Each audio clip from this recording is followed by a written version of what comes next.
We are the Fourth. We are South.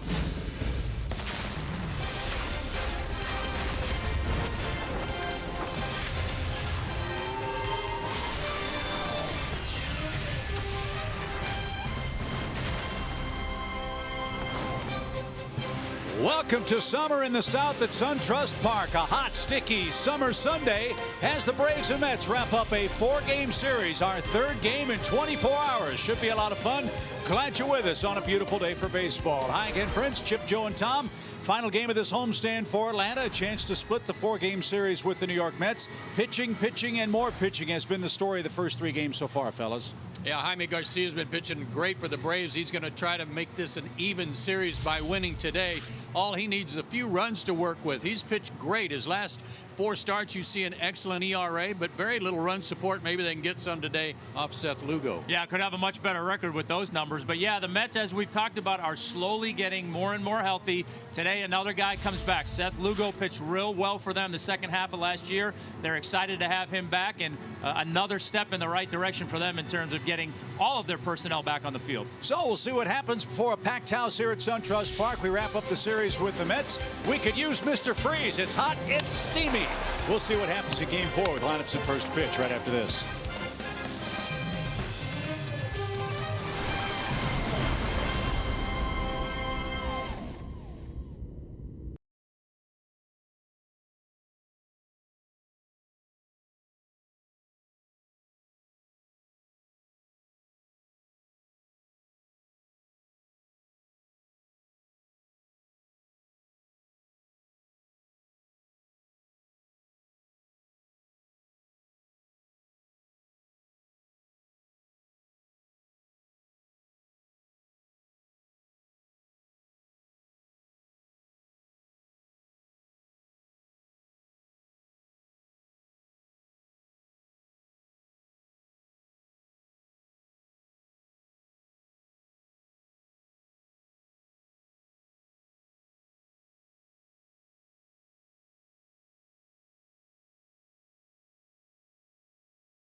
On Fox Sports South is presented by your local Hyundai dealers.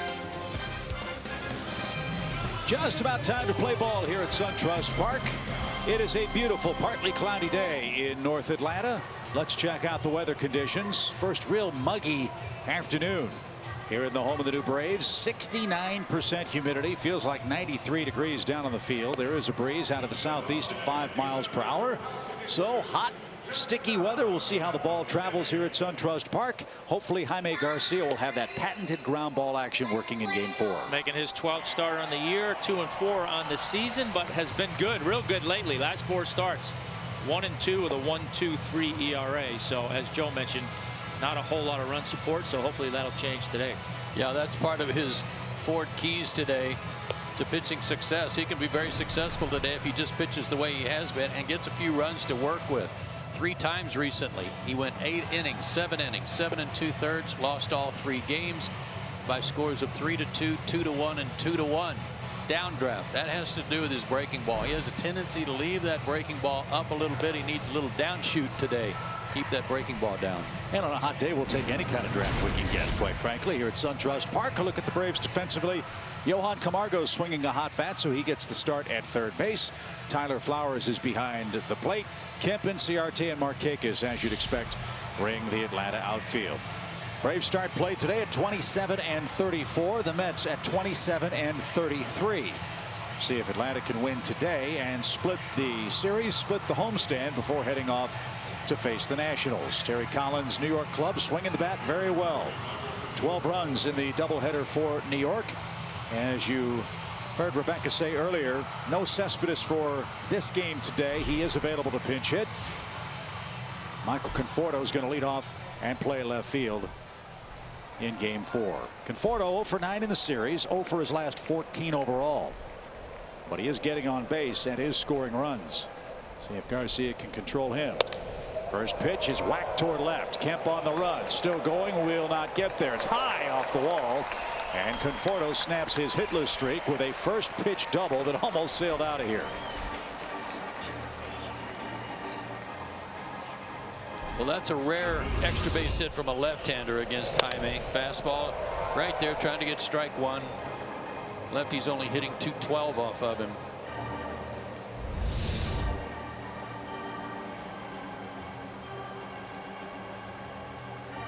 So 13 doubles for Conforto, and that brings up Juan Lagares. Lagares doesn't play an awful lot for the Mets, but with Curtis Granderson's lengthy struggles, especially against left-handed pitching, Lagares has played a lot on the road trip, and he's having a good run.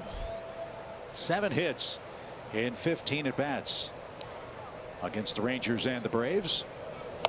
And he lays down a bunt. Garcia looks to third, makes the throw to first, and Adams had to stretch out to make the grab.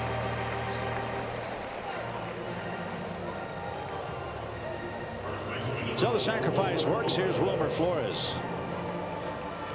You know, major league players take a lot of pride in their ability to handle the bat. Everybody thinks that they're capable of, in this case, hitting a ball to the right side and getting the guy over, but we see too often guys are not able to do it.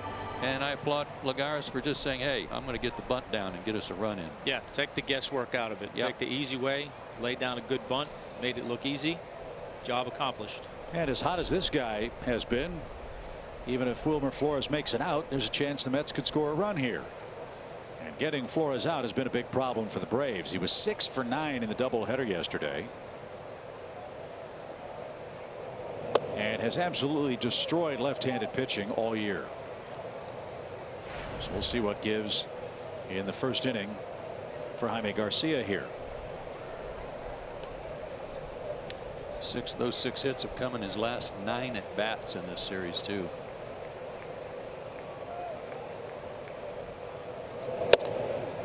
Six hits in a doubleheader, or 6 hits in a day, really, for the Mets. It's only happened one other time in their history. Daniel Murphy did it. No kidding. So Wilmer Flores and Daniel Murphy with 6 hits in a doubleheader in New York Mets history. 1 ball, 1 strike for Garcia. And that's popped over the screen, out of play. We'll see Daniel Murphy and the Nationals tomorrow night. You know, when I got up this morning, I was a little nervous that I was going to be here doing the game by myself because I heard somebody won the Powerball. It wasn't you guys? Nope. No. Yeah. That's good. I'm happy. Makes me happy. Well, you're the only one. Yeah. That would have been nice. 1 ball, 2 strikes. Fly ball. That's hammered toward left center. Kemp gallops over. He's going to make the catch, and the sacrifice bunt pays off for Juan Lagares and the Mets. Wilmer Flores with a sacrifice fly, and it's 1-0 New York. Well, they've been delivering a few sacrifice flies in this series too. Good fundamental baseball.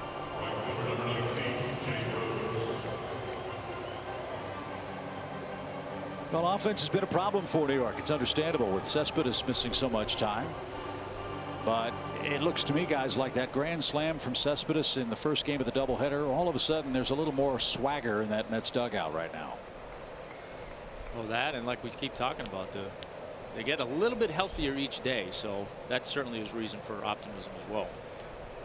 Here's Jay Bruce. Bruce has had a good series. He's 4 for 9 with a homer.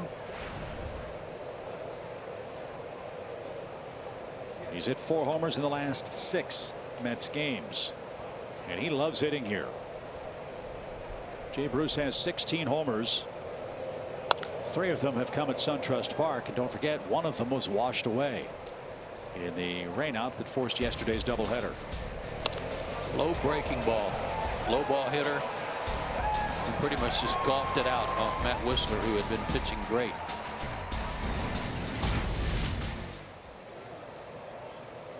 Shift on for Bruce.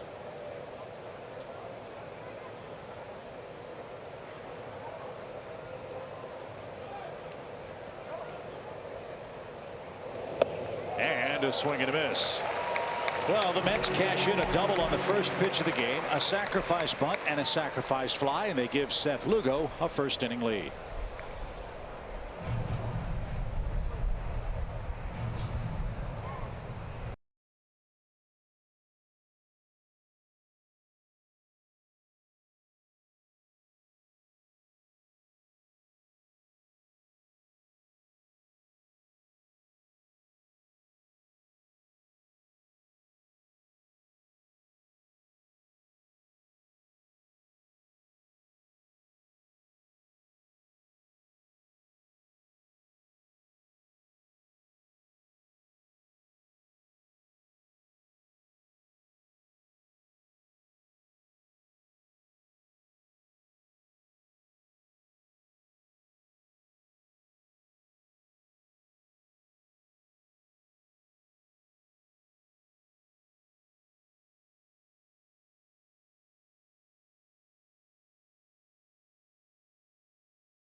Andrew Jones in the ballpark. Part of the Alumni Sunday celebrations that take place every weekend here at SunTrust Park. Hopefully we're celebrating after the Braves beat Seth Lugo, who's debuting this season for New York. Making his debut, started the season on the DL with elbow issues. See what he did last year in 17 games, 8 starts. Pitched real well, 5-2 with a 2.6 ERA. So the Mets are thrilled to get Matz back tonight or last night and Lugo today. Yeah, and those 5 wins came in his last 7 starts. He went 5-0 over the last 7. Pitched well in the WBC, but came out of the WBC with a bad elbow. In fact, he's pitching today with a slightly torn ligament. He'll face Ender Inciarte, Brandon Phillips, and Nick Markakis in the Braves first. It's 1-0 New York, just underway. And Lugo's first pitch is up and away for ball 1. Braves so far have not scored a whole lot of runs against the Mets, and today's lineup hitting a collective 208 against Mets pitching in the series. Ender will pop out here and be 1 for 11 in the 4-game set to this point. And there's the first out. Braves Toyota starting lineup: Phillips, Markakis, Kemp second, third, and fourth. Matt Adams fifth. Johan Camargo hitting 7th. He's got hits in 3 straight starts, so he's playing at third base. Stansby's had a good June, and Jaime Garcia will pitch in bat 9th. Lugo has a low 90s fastball, curveball, slider change. The curveball is the pitch.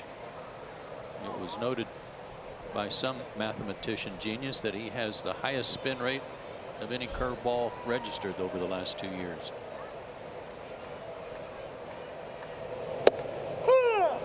The spin rate on his curveball was 3,498 revolutions per minute. I want to know who sat in a room and counted them.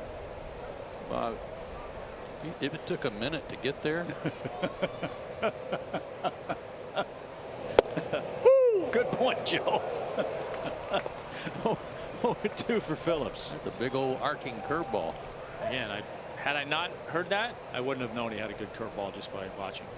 I wouldn't be able to tell that. No, you couldn't. No. Or by a hitter's reaction. Exactly. Well, he really is an amazing story. Seth Lugo. As that missed inside. He was the 1,032nd overall pick in the 2011 draft. Taken in the 34th round out of Centenary College in Louisiana, where he studied geology. This guy is one of the longest of the long shots to get to the major leagues, and he just struck out Brandon Phillips. And once he was drafted and signed for a grand total of $20,000, he got hurt. He was lifting weights, felt a pop in his back, and actually had to undergo lumbar fusion surgery. Was flat on his back at his mom's house for 3 months recovering. Couldn't get up and walk basically for 3 months. But somehow, some way, has made his way to the major leagues against pretty much all odds. Puerto Rico played the U.S. in the finals of the championship of the WBC. He started that game for Puerto Rico. Nick Markakis doesn't waste any time. There's a base hit with 2 outs. And that brings up Matt Kemp.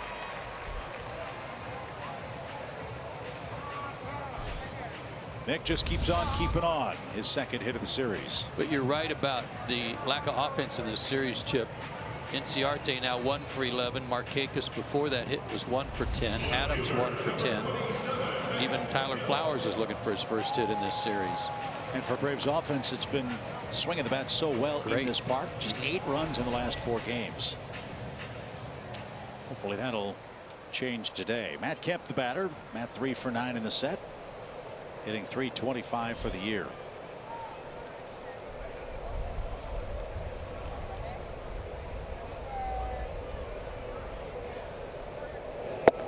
And that's downstairs. 1 ball, no strikes. Mets starters, like the Braves starters, are on an impressive roll. They've given up just 2 earned runs in their last 26 1/3 innings, counting Lugo's first 2 outs today. And that one's hammered towards center. Lagares plays it on a hop. Markakis stops at second. The Braves have back-to-back singles with 2 outs.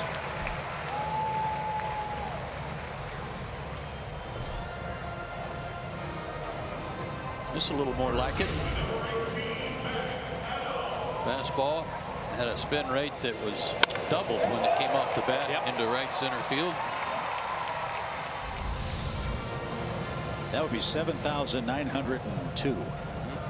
Just in case You're right, Tommy. I remember many times guys coming back to the dugout talking about Bert Blyleven and his hook and nothing but spin rate. Yeah, that's all they talked about then, right? Yeah. What was the drop angle and the launch angle as a result of that spin rate? There was no launch angle. You couldn't hit it. Couldn't hit it. Good point. Adams strokes the first pitch to left, and it's going to be a can of corn for Conforto. And Seth Lugo's back in the show for New York with a scoreless first inning, and he leads 1-0.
Every out-of-market regular season game live, plus get a free subscription to At Bat Premium, the #1 app for live baseball. Blackout and other restrictions apply. Visit MLB.tv for details. Sun-splashed crowd at SunTrust Park. Bet you all the sunscreen locations have lines. Fans are lathering up tonight. You know, it's kind of funny. I don't know if it was just in my head or not, but you know those garlic fries that we smell in San Francisco that waft up into the press box? Today, I swear I smelled sunscreen. Just pouring up through the window.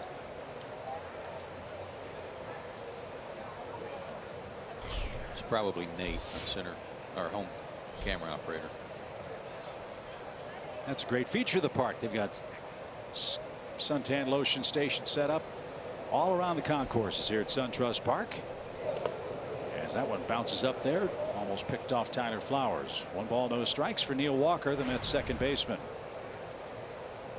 Limited playing time for Walker. He's been battling a sore knee, but when he has played, he's picked up a couple of hits.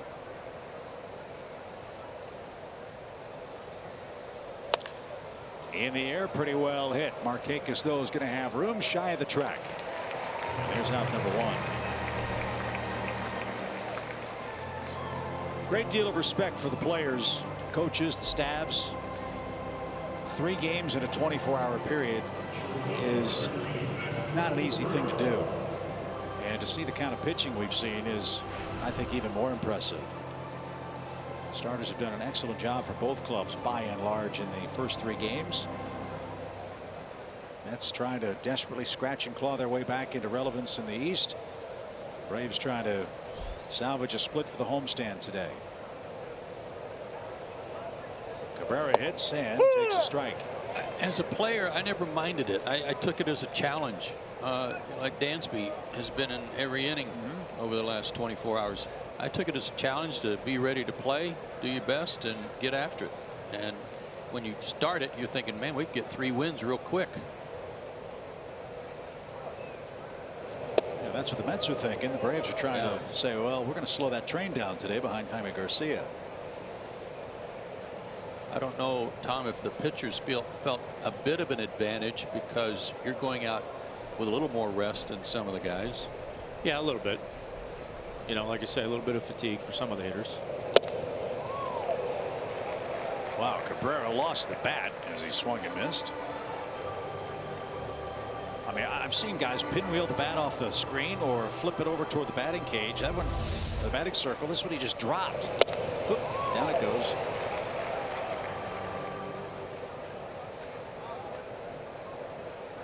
That's kind of the follow through that got Adonis Garcia the other night.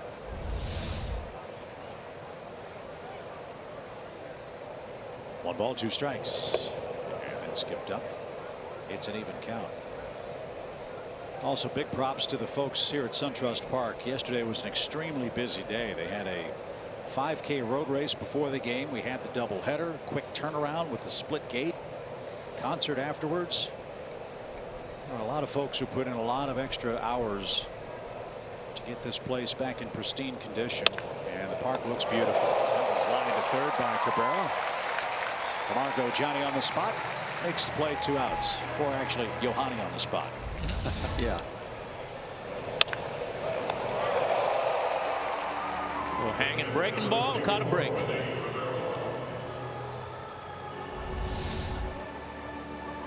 How was the concert? Anybody stick around for the show after the game last night? It's good. Well attended too. Boy, it was packed around from base to base. All 4 levels. Rene Rivera will hit with the bases empty and 2 out. And with the second game ending last night at what, 8:30, 9 o'clock, I'm sure the Battery was packed too. So SunTrust Park and the Battery was the place to be on Saturday night in Atlanta. Another good crowd here today as that one's fouled at the plate. 1 ball, 1 strike.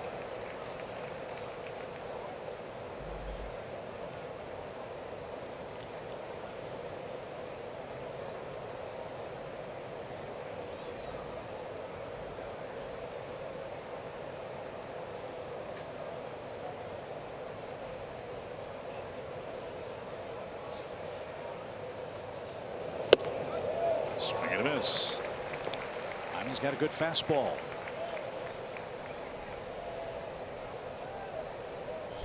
And you will see him do what he just did an awful lot. There's not a pitcher that we can think of that goes to the dirt on the back of the mound more to get a little extra grip than Jaime Garcia.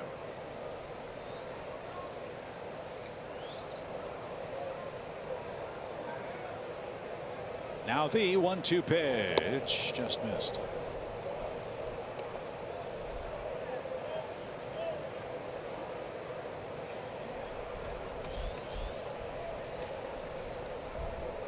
Jose Reyes is on deck. The Braves would like to see him leading off the third.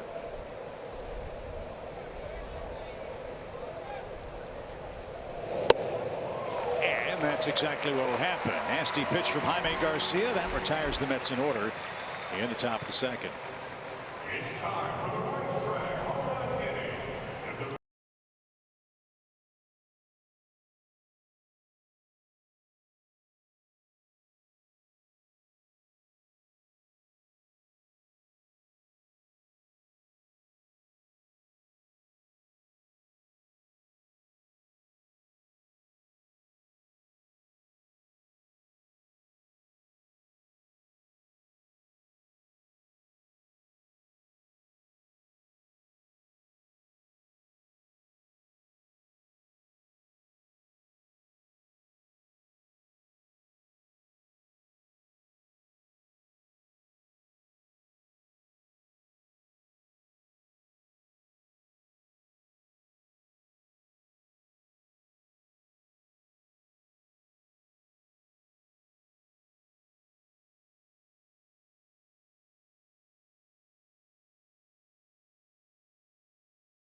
Was able to do for the Braves last night. But let's check out our T-Mobile Unlimited baseball break, because down in the minor leagues, they got it done as well. For Gwinnett, Lucas Sims, 8 innings pitched, 3 hits, 0 earned runs, 2 walks, 7 strikeouts. For Mississippi, Soroka, 7 innings, 4 hits, 0 runs, 4 strikeouts. For Rome's, you have Herbert 3 for 4 with 2 doubles and 2 RBIs. So the pitching getting it done, the offense getting it done. You see Jace Peterson up there in Gwinnett, 2 for 4 with 2 RBI. All in all, besides the outcome of the game up here, Chip and Joe, it was a pretty good day for the organization. And especially yesterday for Sean Newcomb. Boy, was he impressive. And we'll wait and see if he's going to make another start for Atlanta in rotation. That has not been announced yet, but you could see that that's got to be a very strong possibility, considering how effective he was against the Mets in his major league debut here yesterday. Well, he's still here. Yeah. That's a good sign for him. Braves did make a roster move today. Eric O'Flaherty was put on the disabled list. Eric's been battling a bad back, as you know. A little shoulder issue as well. So Jason Hirsch was brought up. Eric will be sidelined for 10 days. As Lugo facing Tyler Flowers in the second inning as an even count.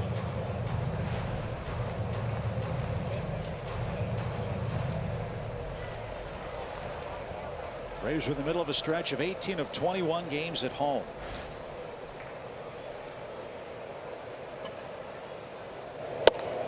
As that's a strike over the outside corner. The trip to Washington will interrupt that. While the Braves are away, it'll be a very big day for the Braves organization. The amateur draft gets going for the major league clubs. The Braves have the 5th overall pick.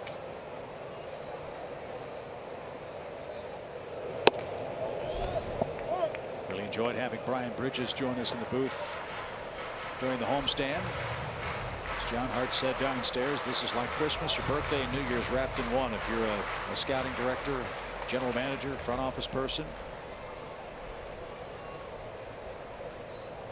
Can't wait to find out who the Braves get sometime tomorrow. 2 balls, 2 strikes. Flowers lifts one toward right. Bruce going back. Look at that ball carry. That ball is high off the bricks. It's going to bounce back toward the infield. Flowers will stop at second. It's a leadoff double for the Atlanta catcher.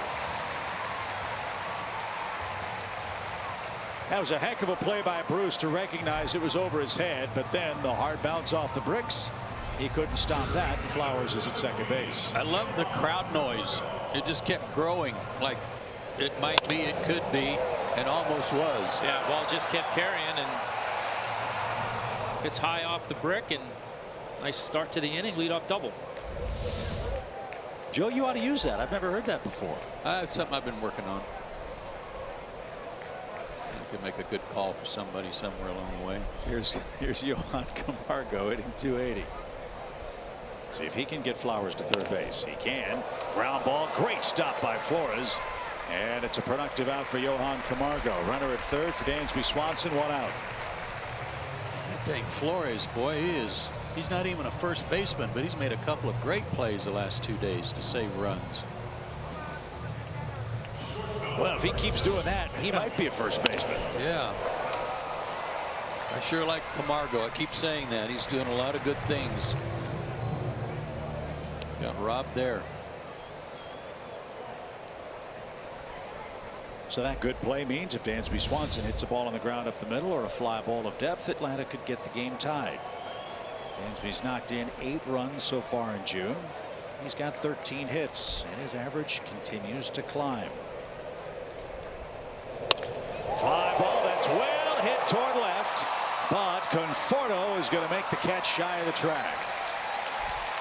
Sac fly for Swanson, and the Braves have some ABC baseball working. We're tied up.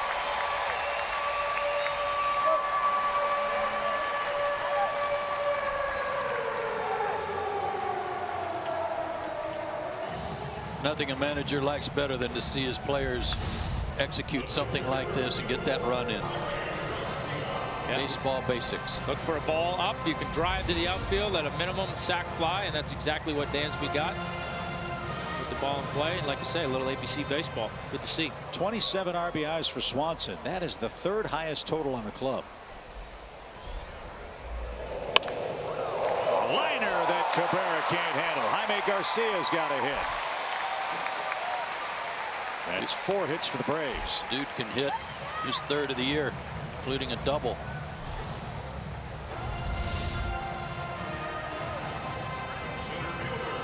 Good swing.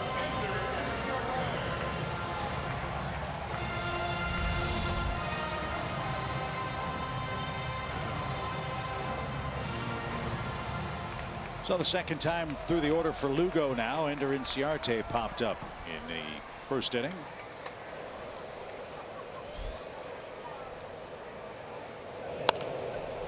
That's out of play left side.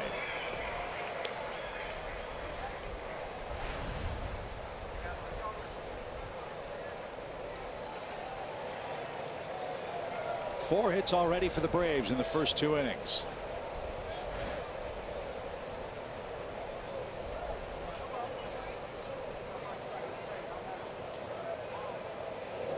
They had 10 hits combined in the double headers yesterday.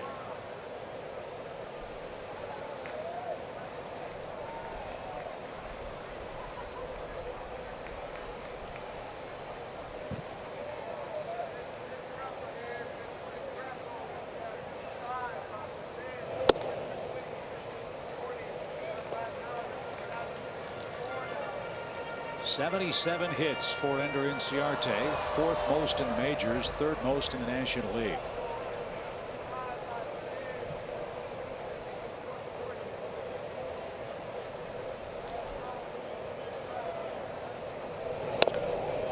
And that'll bounce toward the Braves dugout. Foul will do it again. 2 balls, 2 strikes.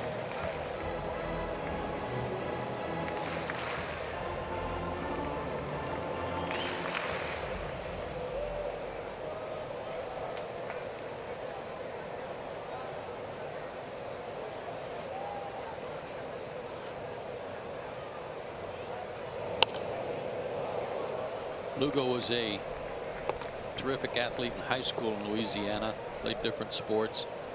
but one that you don't see too often in baseball. At least we never read about it too much. He was a state finalist in the high jump. In high jump 6'2" once.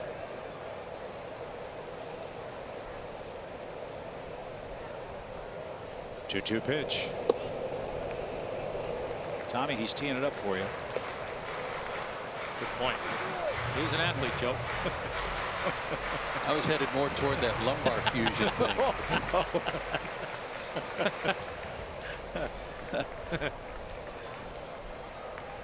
Garcia will be running with a full count pitch. There he goes. And that one spun outside. So a hit and a walk with 2 outs. Now Brandon Phillips' chance to put the Braves in front. You know they're going to have their fingers crossed over there in the Mets dugout, hoping he's able to pitch and pitch pain-free and not re-injure himself. But whatever it is with the partially torn ligament, it's a scary thing for him. Yeah, I'm sure every time he takes the mound, there's going to be that, like you say, you're holding your breath, crossing your fingers that nothing happens on a given night or a given pitch, and then you hold your breath all the next day. Yes. Waiting to see how he feels when he gets to the ballpark. Brandon Phillips struck out his first time up. He's had an excellent homestand. 10 for 31 at the plate.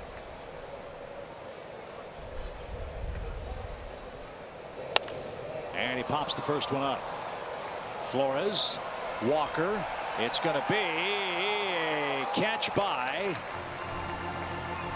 Neil Walker. I think is the man that came up with it. He did. There were 3 Mets to pick from, and it was the Mets second baseman that handles Brandon Phillips' pop up. The Braves get a leadoff double and a sac fly to tie it up, and we go to the 3rd.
Joe Simpson, Tom Glavine, Chip Carey, Kelsey Wingert reporting for the Braves dugout.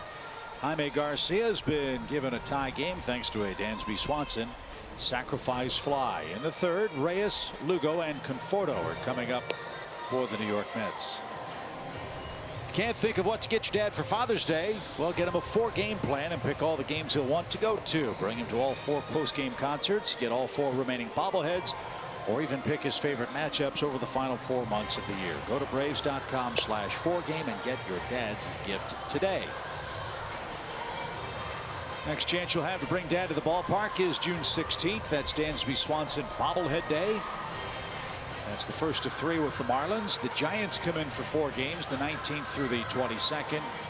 Then 3 games with Milwaukee, and then Atlanta heads out on another long road trip to San Diego to Oakland.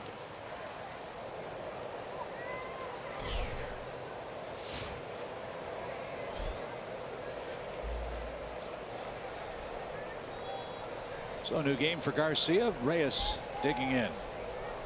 Jose snapped at 0 for 27 with a base hit in the game yesterday. That's downstairs. 1 ball, no strikes.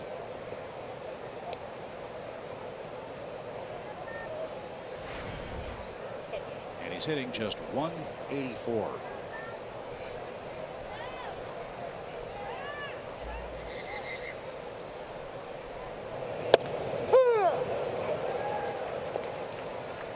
Like that, Vic Carapazza lets you know right away when the pitch is called a strike.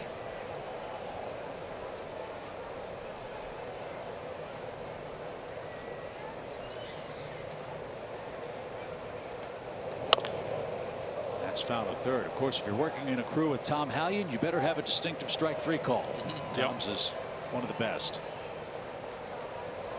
He had a really good game yesterday in the first game. I'm with you. I was hoping to see Tom with a big ice bag on his shoulder with all the strikes that he was calling.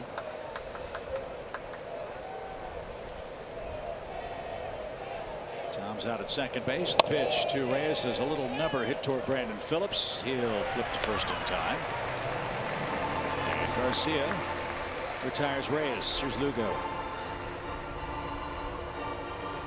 Well, Jaime's in another stretch. He did this to begin his last start. You may remember he set down the first 11 he faced against Philadelphia before he gave up a home run.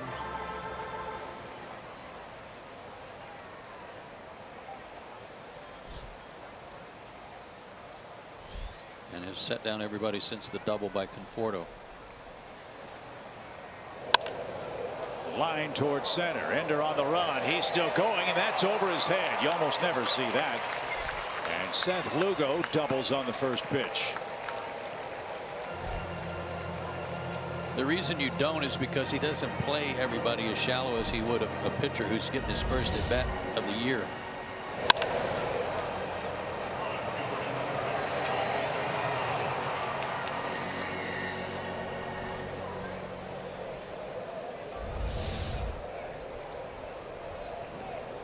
It is a lively ballpark today.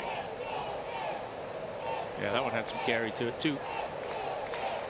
Michael Conforto doubled off the left field wall on the first pitch of the game for the Mets. That double snapped his 0 for 14.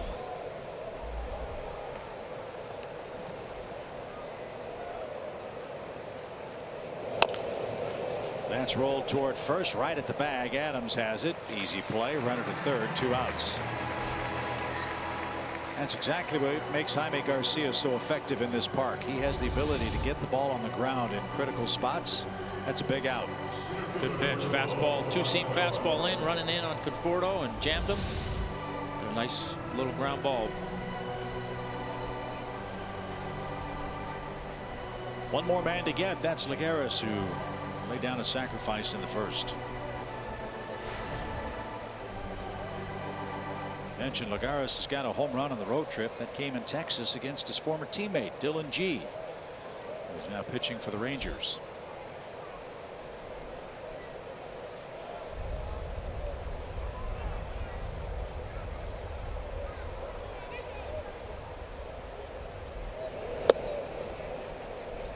Here's a spot where Tyler Flowers has to really surrender his body. Garcia has notorious late sinking movement. Anything in the dirt, Flowers has to do everything he can to block that ball and keep Lugo from scoring from third base.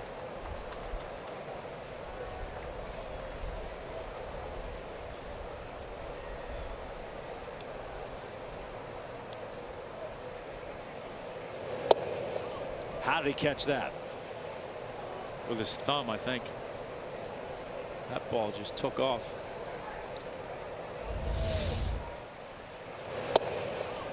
That was supposed to be a 4-seamer down and away that he cut a little bit and just kept going. Did he ever? That's one of those ones where you think, God, I wish I could do that on purpose. Every time. Yeah. 2 balls, no strikes.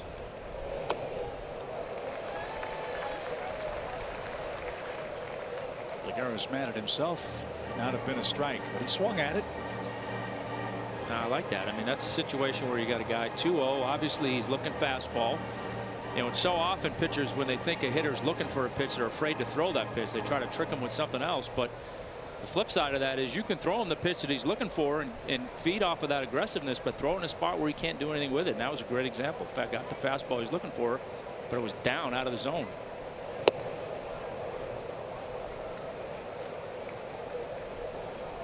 Key is you got to be able to execute it and miss in the right spot.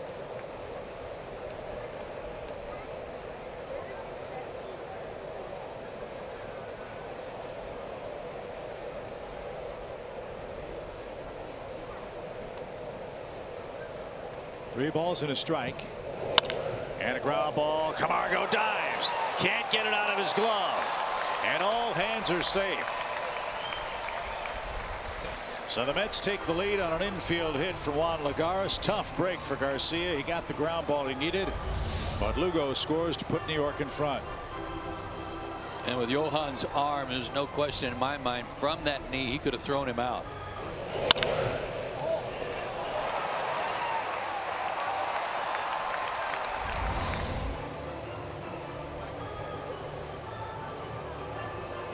So Lagares put it in play. Something good happened for the Mets. They take the lead. And Lagares at first for Wilmer Flores, who drove home the first run with a sacrifice fly.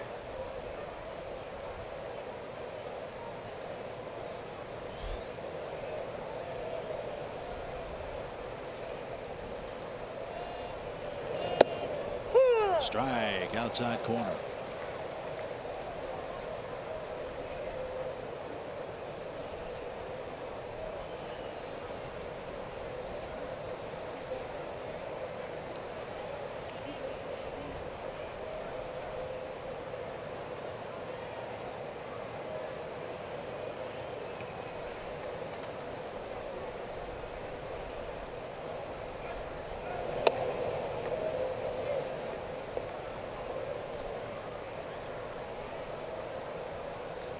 Jaime Garcia's pitched very well against the Mets in his career. Losing record again. Run support's always a concern for Garcia. Last time he beat them was in 2012 when he was with the Cardinals. Garcia started against the Mets on April 6th. Gave up 4 runs in 6 innings. And just 6 hits. Didn't strike out about it that day. That doesn't seem possible with all the movement he has.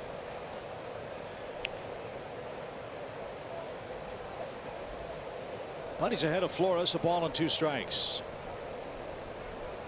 Wilmer Flores hitting .390 since May 1st.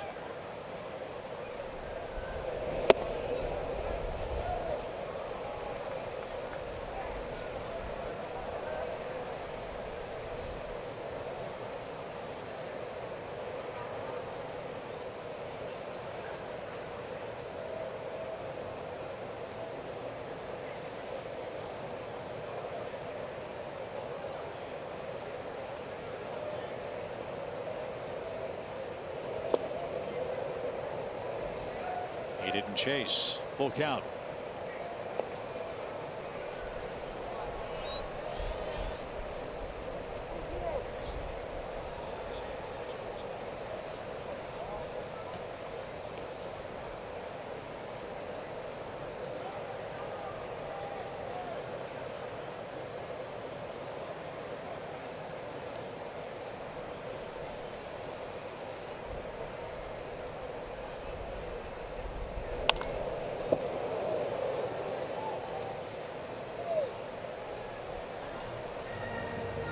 One of the best inventions ever for the game in recent years. That screen in front of the dugout. There was another one that would have picked off somebody in there. I'd like to see one more. A swinging gate by the dugout steps. Players don't go tumbling in on pop-ups that way. Full count pitch again. Swing and a miss. Flores is retired.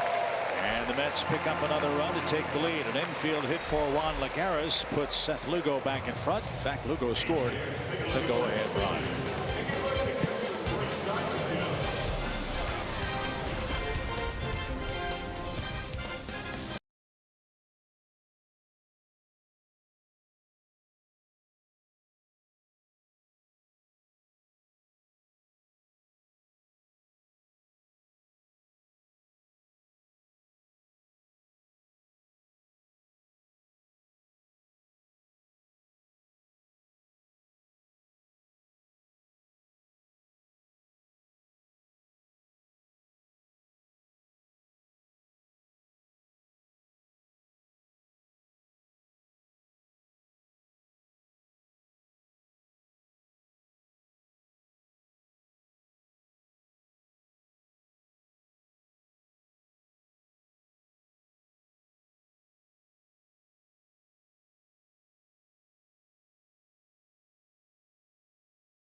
Hyundai Sunday on Fox Sports South is presented by your local Hyundai dealers. If I won the Powerball lottery, I would think I would have bought that blue car because it matches our Fox Sports polo shirts. You're right. Good looking vehicle, good looking crowd in Atlanta today. Mets lead 2-1. See the giveaway for the kids. It's play ball weekend. All the youngsters got the wiffle ball and wiffle ball bat. All the parents excited as can be to have their kids out at SunTrust Park and praying that the kids don't decide to use the wiffle ball bats to whack a sibling. Yes. Although that has some promise. In terms of a game, you know, instead of whack-a-mole. Whack-a-sib. Yeah, just turn the kids loose on the concourse at SunTrust Park and let them have at it. As Nick Markakis hits for a second time, he singled on the first pitch he saw from Lugo. Didn't get that one. It's 1-2. Really love the baseball play ball initiative. Love the fact that we showed Matt Kemp earlier this year at the Boys and Girls Club in Decatur, Georgia, earlier in the week. Baseball is doing a lot of great things outside the ballparks to promote our great game, and it's so rewarding to see so many of the game stars participate, like Matt Kemp. Who knows, maybe that youngster will be a future major league star. We'll have to wait and see. 2 balls, 2 strikes, bases empty, and strike 3. Markakis got caught looking, and that's Lugo's second strikeout. He had a little backup on that.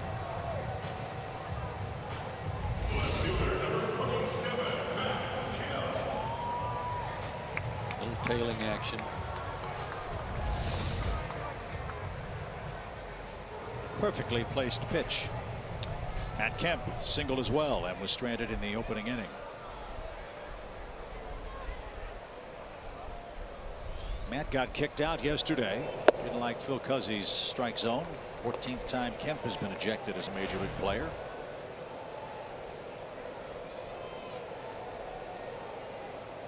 Let's hope he has a couple of chances to get to third base, and he and Phil can talk about it.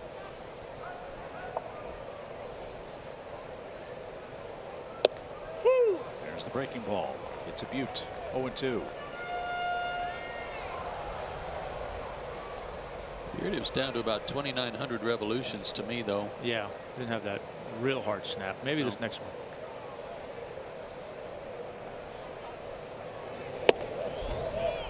Boy, 95 miles an hour. He certainly looks fresh, I'll say that. that's not on his scouting report. No. Not that one.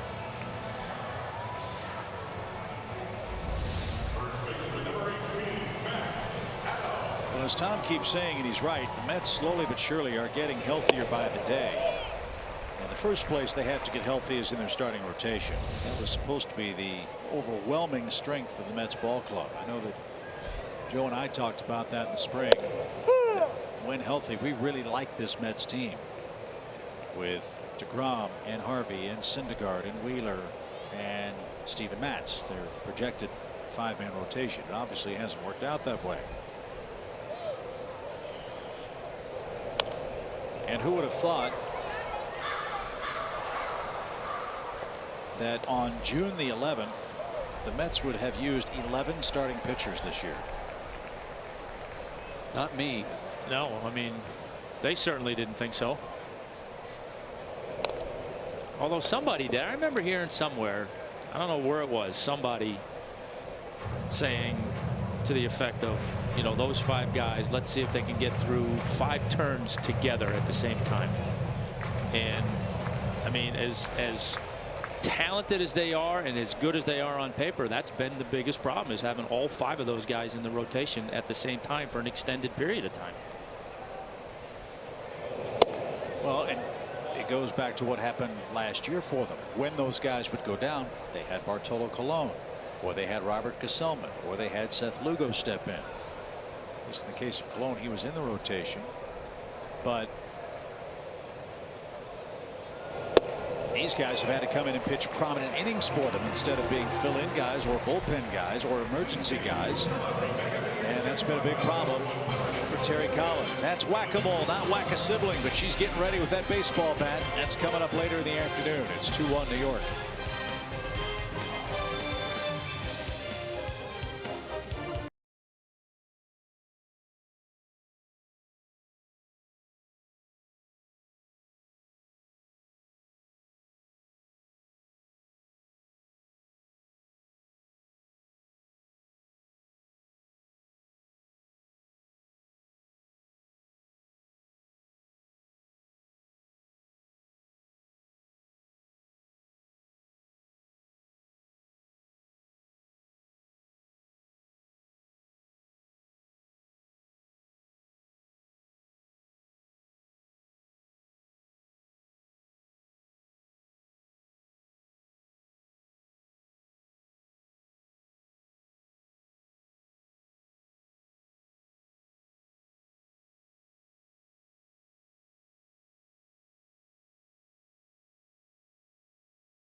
Fitting time for our cold hard facts, brought to you by Clean Crisp Coors Light. Let's look at the Braves' run scoring tendencies this year.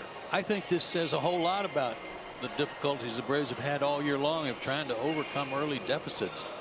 That run differential in the first 4 innings, -49. Yikes, that's 14th out of 15 teams in the National League. Good work in the middle innings, but too far to catch up in many cases. Yeah, oftentimes you dug yourself too deep a hole to get out of it. Mets led 1-0 after 1. It was the 36th time the opponent has scored first against the Braves, and the opponent's won 23 of those games. And that's going to be an extra base hit for Jay Bruce, who's on his way to second base on the first pitch of the inning. Bruce with his 14th hit. I think that landed right on the chalk. 14th two-base hit for Jay Bruce, and it's a good start for the Mets in the 4th. Oh, a little inside it. Just inside. He looks a lot more comfortable and certainly is a lot more productive for New York in 2017 than he was after coming over from the Reds.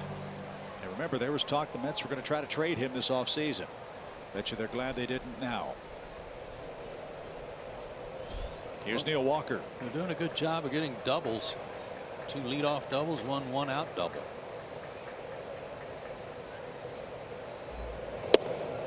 And no, a double Herrera's not here.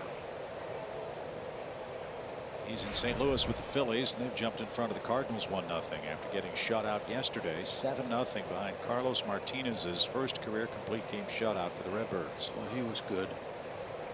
11 strikeouts.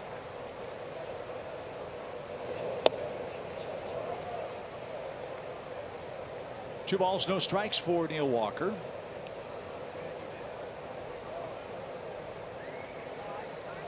Longtime Pittsburgh Pirate. When Daniel Murphy went to the Nationals, Walker was acquired from the Pirates for Jonathan Neese. Tyler smothered that, but Garcia now behind 3 balls, no strikes. Walker's a switch hitter, has 8 homers, but none right-handed.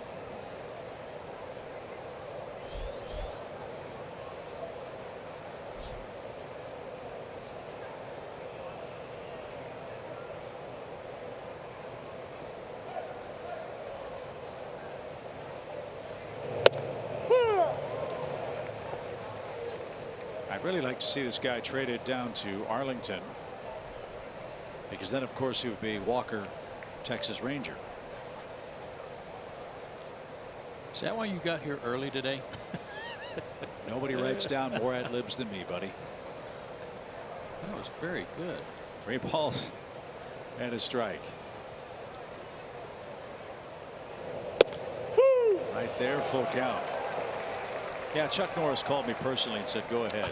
More than welcome to drop that on your partners during the 4th inning of the game. So I saved it just for this spot. Good pitch, good call. I'm with you, Chip. I like Vic Carapazza letting you know right away.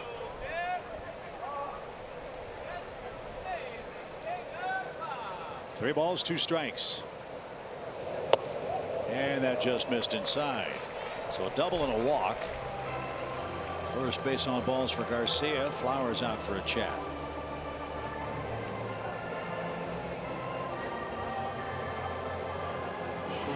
And here's Asdrubal Cabrera. He lined out to third back in the New York second. We're talking about the Mets pitching in the last half inning.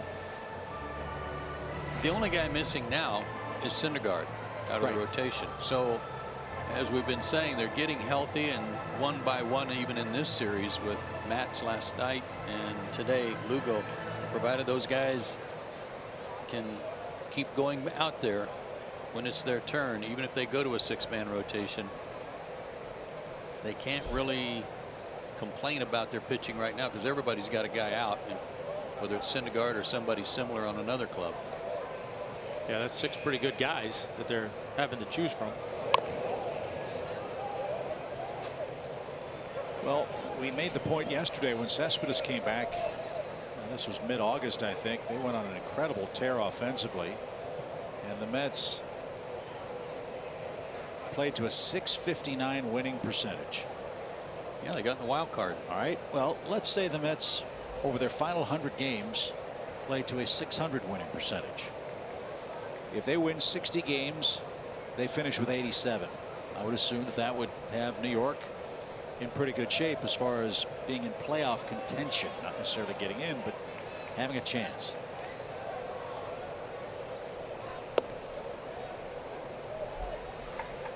The problem for them is that Washington's gotten off to such a good start. Washington would really have to collapse and come back for them to win the division.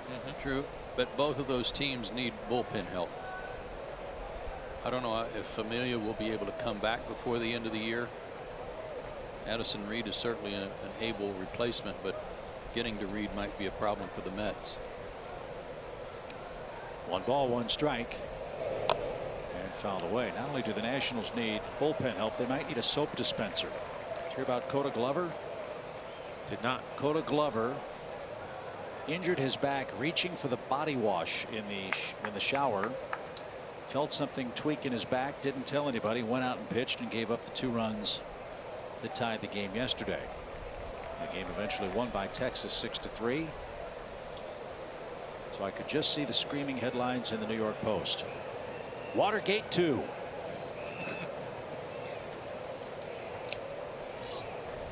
ball, 2 strikes.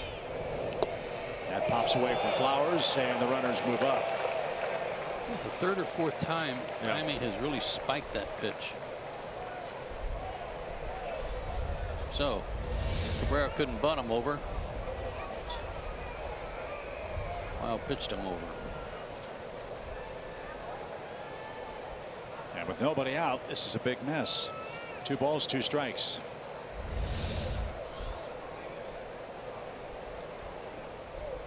Those longer hops are the toughest ones for anybody to try to gauge. It's the short hops that you see him block more often than not. Yeah, short hop, you get your, I mean, you're always trying to get your body in the way. With the short hop, you got a much better idea where it's going. The longer ones, you're kind of moving and hoping.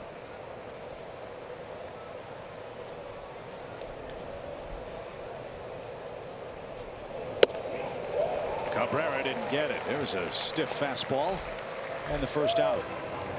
4th strikeout for Garcia.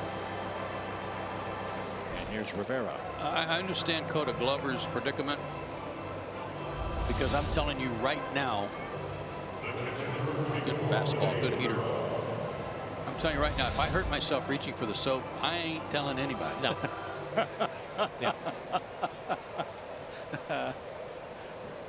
So with that injury, I got to ask you, Tommy, would that injury put Koda Glover into the realm of the non-athletic pitcher? Yeah, I think it would have to. I can't argue that one. That's as weird an injury as you'll hear. But it just seems like there's so many more of those tweaks and nicks and little aggravating pulls that sideline a lot of really talented players, and Glover is one of them. We're talking about him tongue in cheek.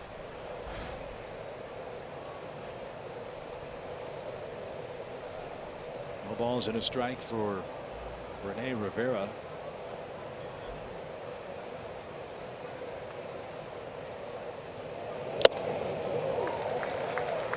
Mets are down to 1 Rivera. How about that? TJ Rivera with a big pinch hit homer yesterday, and he got sent down today to make room for Lugo. Thank you for your contribution. See you later. It's cruel business sometimes. It can be. It can We'll keep you in mind. Yeah. No balls, 2 strikes. Wow. That hit Flowers in the mask on the bounce. And Ed Mangan and his ground crew might have to bring out a bag of dirt to refill the divots in front of home plate. It's been his slider virtually every time. Look He's how just trying to overthrow it, or that was almost a record. I mean, that barely made it to the dirt. yeah.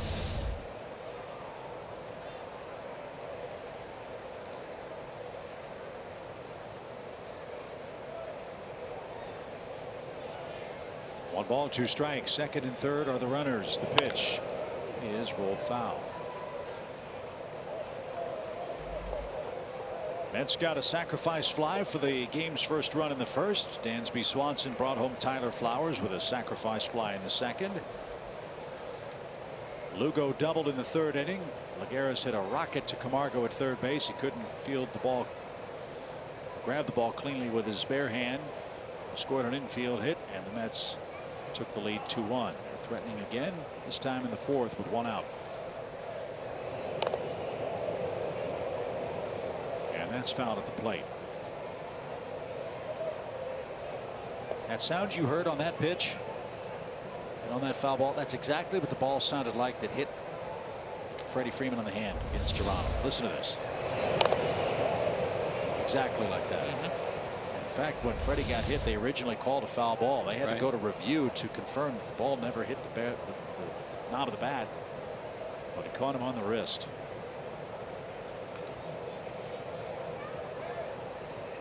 We heard a similar sound in Pittsburgh with Giancarlo Stanton yesterday. The pitch. Stanton got hit by Trevor Williams yesterday, left the game in the first inning. X-rays, thankfully for baseball, and Stanton were negative. There's some swelling. He's day to day. And the Marlins already racked by injury can ill afford to lose Giancarlo Stanton again. He's been hurt a lot the last couple of years.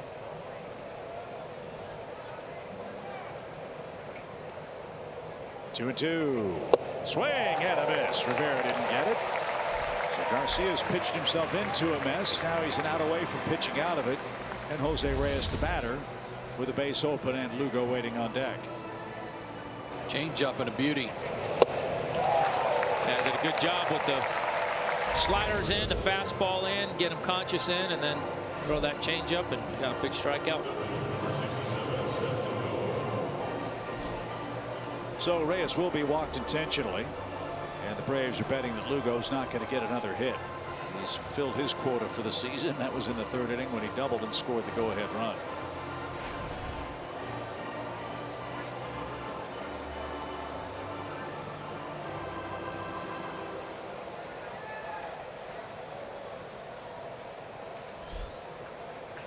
Lugo, the pride of Centenary College. The Centenary College Gentlemen is their sporting team's name.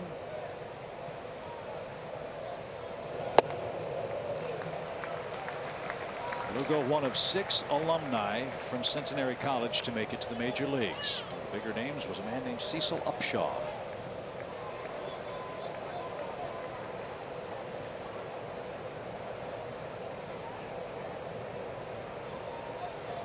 No balls, 1 strike.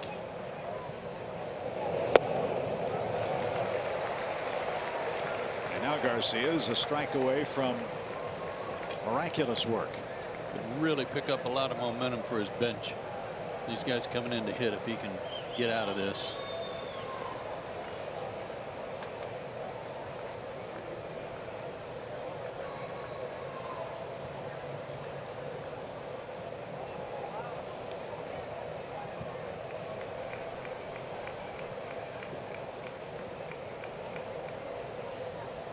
Now we're ready with the 0-2 pitch to Seth Lugo.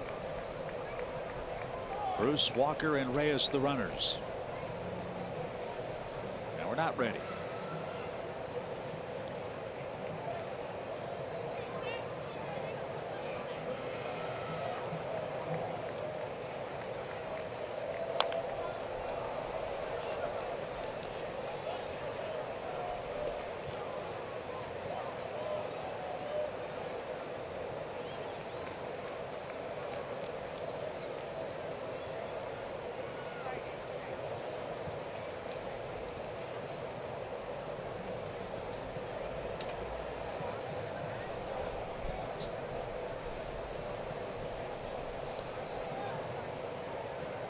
Nothing in 2.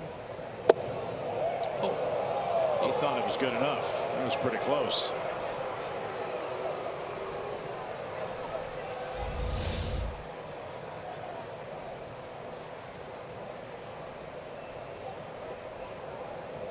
Missed by that much. Pitcher, ring him up. Let's go. Yeah.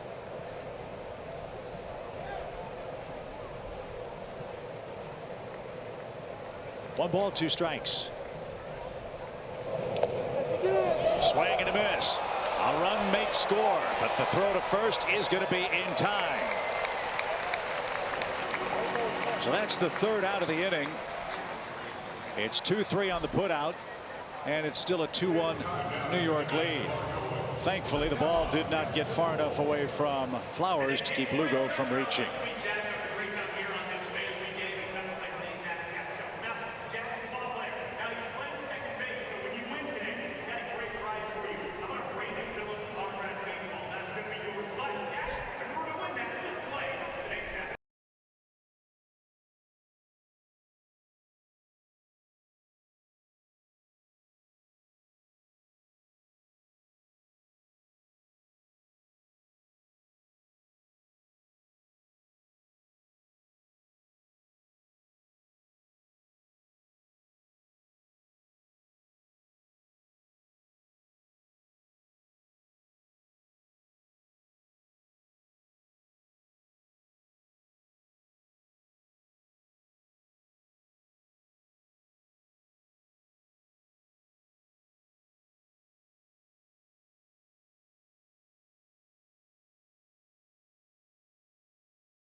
Fifth inning, and welcome back into our set here at the Battery Atlanta for this Xfinity game break. I'm Rebecca Capel. Yankees riding a 4-game win streak, looking for a weekend sweep of the Orioles in the Bronx. Bottom 1, Yanks up 2, 2 on 1 out. Gary Sanchez nails a 3-run shot off Kevin Gausman. That's his 10th of the season. Get this, his 4th homer in the last 4 games. The Yankees lead Baltimore right now 5-3, guys. Yankees are a really good ball club. They had an excellent spring. And Judge and Sanchez are really turning into Yankee Clippers for Joe Girardi's club. The Yankees 21-9 at Yankee Stadium, going for their 5th consecutive win. They have a 3-game lead over the Red Sox and a 5.5-game lead over the Orioles, who've dropped their last 3 games in a row. In the American League Central, Minnesota still leads. Got a 2.5-game bulge over the Indians. Houston by 13 games over the Angels and Mariners. Colorado has the lead in the National League West Milwaukee leads the Cubs by 2 games, and of course the Nationals have a big lead in the National League East.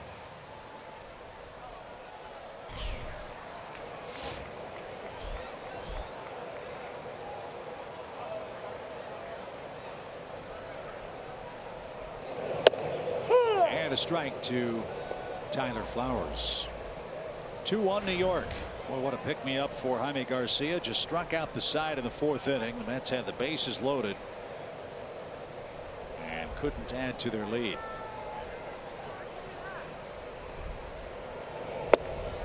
And that's low and away. Hard to believe, fellas, a month from today the All-Star game will be taking place. All-Star game in Miami. That's kind of crazy. Season's flying by.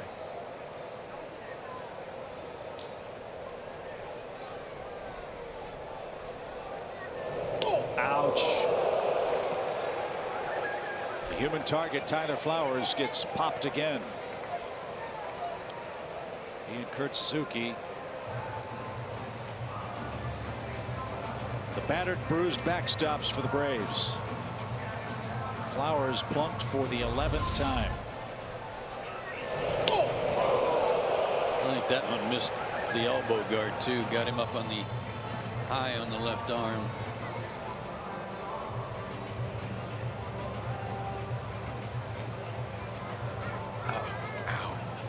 Tricep. Do you have a tricep, Chip? I don't. Well, it hurts. Okay, thanks. Glad I don't then. Here's Camargo. Johan bounced out to first his first time up. He's got hits in 3 straight starts, 5 hits in that stretch.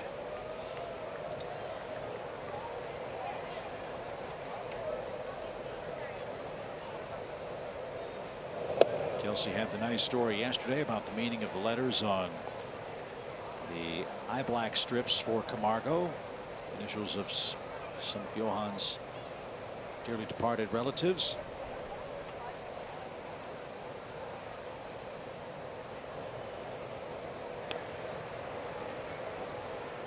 Big compliment to Tyler there. Trying to hold him close. Just don't want to forget about him. You want to let him know that you know that he's there. Well, you don't know if you've irritated him to the point after hitting him that he might just decide to run on you. 2-0 pitch is bounced foul and right by the Braves dugout. One thing we've seen a lot of in this series is tons of run production from the bottom of the Braves lineup card. Lots of runs scored by the 6, 7, and 8 hitters. No different today. Tyler Flowers has scored the first Atlanta run, and he's aboard again here in the 4th. That damage being done by Dansby Swanson, hitting in front of the pitcher. Driving in his mates. Line drive towards center. Lagares, smooth as silk, makes the running catch. And there's the first out. That was a good read by Lagares. He saw that Camargo had a little bit of a funny swing at it, so he didn't figure that one hit right at him was going to do anything but sink in front. Good jump.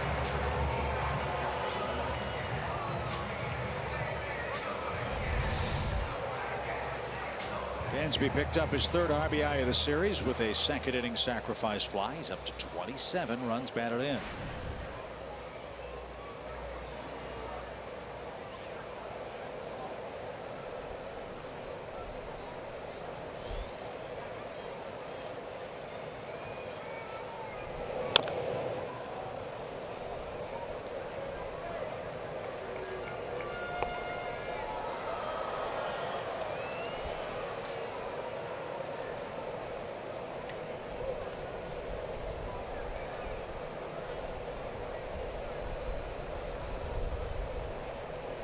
We scored the game-winning run for the Braves here on Friday night. He doubled in the 9th and came home on Rio Ruiz's first pitch pinch hit single to left. Braves won 3-2 over the Mets.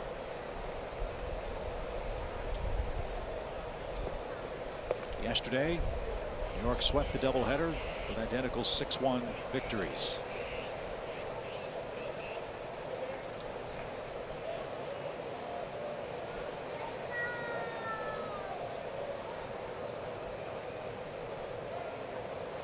1 ball, 1 strike.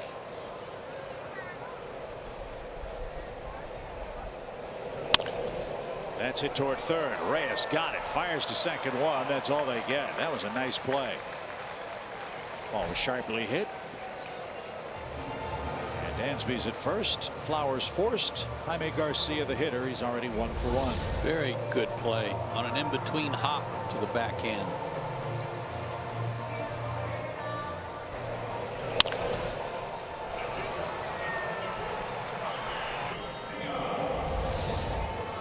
Pickett. So the hits for the pitchers even at 1 apiece. Lugo has 1. Garcia has 1. Lugo struck out in the 4th inning. Let's see what Garcia does.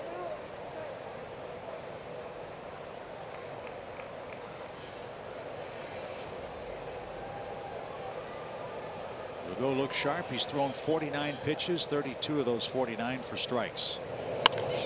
This one's lifted to the left side and out of play. Fan from Albany, Georgia came up with that souvenir.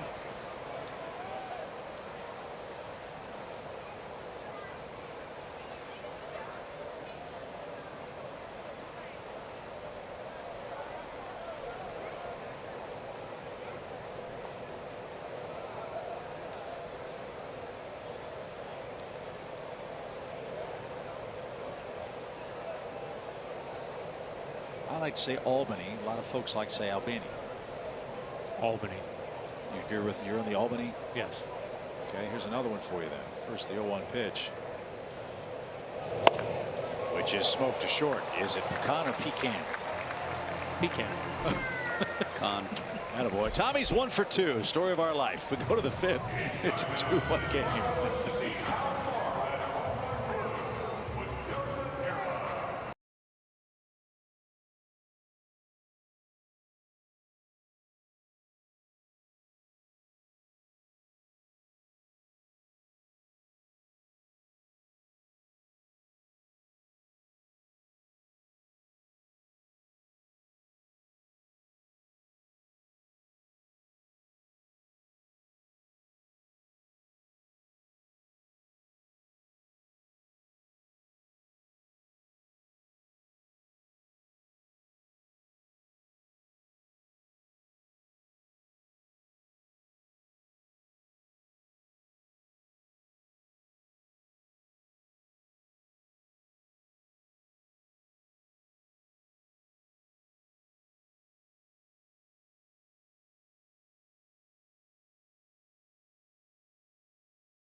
Series with the Mets. Pitching has dominated. Here's a look at what's happened so far today with Seth Lugo and Jaime Garcia. Our Sherwin-Williams painting the corners feature.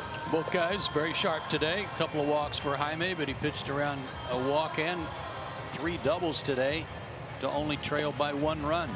I was just checking out his run support. He is now at the bottom of the Braves' regular 5 guys in the rotation at 2.8 per start. Braves need to get him some runs. We talked about that at the beginning of the broadcast. So hold him right there, Jaime. Might have done his best work in his last inning. He had to work hard.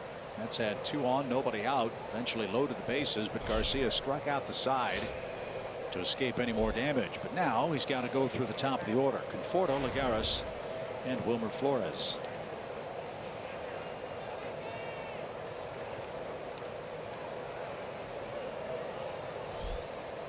Let's try to do something today that would be a new franchise record.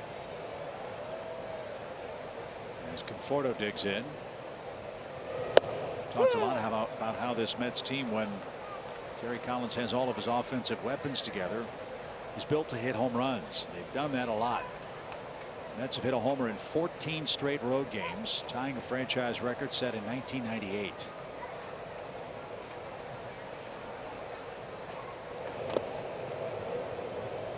They've also been on a roll against the Braves. Yeah. In Atlanta. Of course, that goes back to Turner Field, but they've won 15 of the last 20 games played here. And 4 of the first 6 in this ballpark. You know how many runs per game the Mets are averaging so far at SunTrust Park? No. Over 7. They've scored 7.7 runs per game in the first 6. Well, like you said, they're a home run hitting team. And that can happen here. 2 balls, 1 strike for Michael Conforto. Pretty pitch, evens the count. As we said, the Braves head to Washington next. The Mets have a real tough schedule. They go home for 3 with the Cubs, 4 with the Nationals, then a West Coast trip to Los Angeles, San Francisco, and then cross country again to play Miami.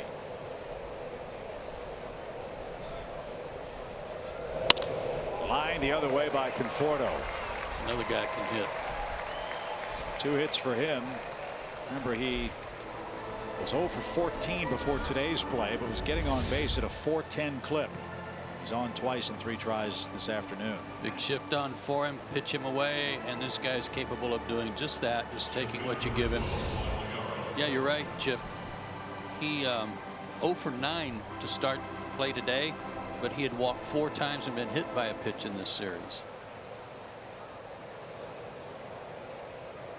So the leadoff man, get on any way you can. Conforto's done that. He's been on twice today. And now Lagares, the hitter, an infield hit and an RBI put the Mets in front. He was bunting with a man at second in the first inning. Not bunting here with nobody out.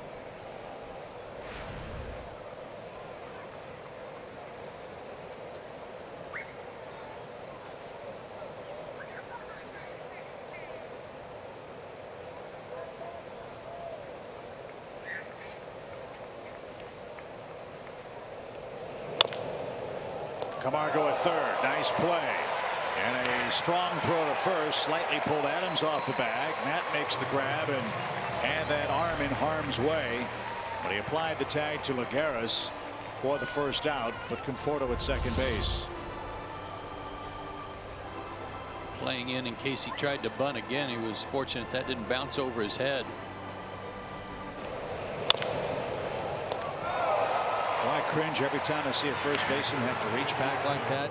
Think of Cliff Floyd, the horrible injury he suffered, breaking his arm.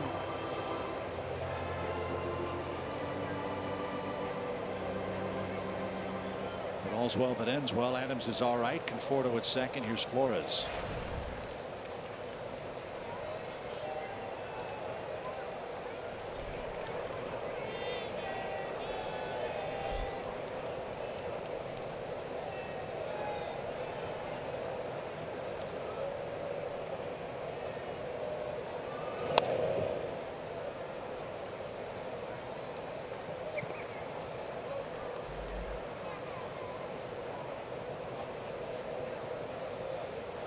Rosin, dirt.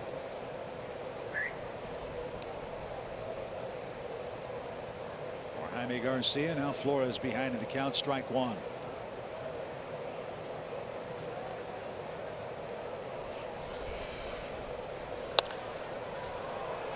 That's down the right field line.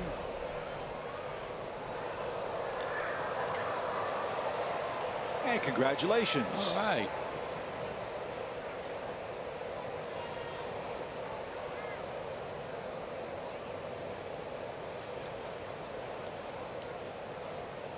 Jaime's only had 1 stress-free inning, and that was the second.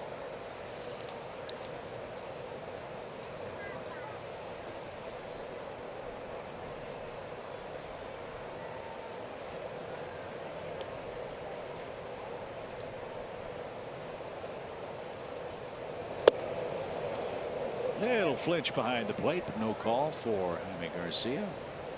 Good try, though. 1 ball, 2 strikes.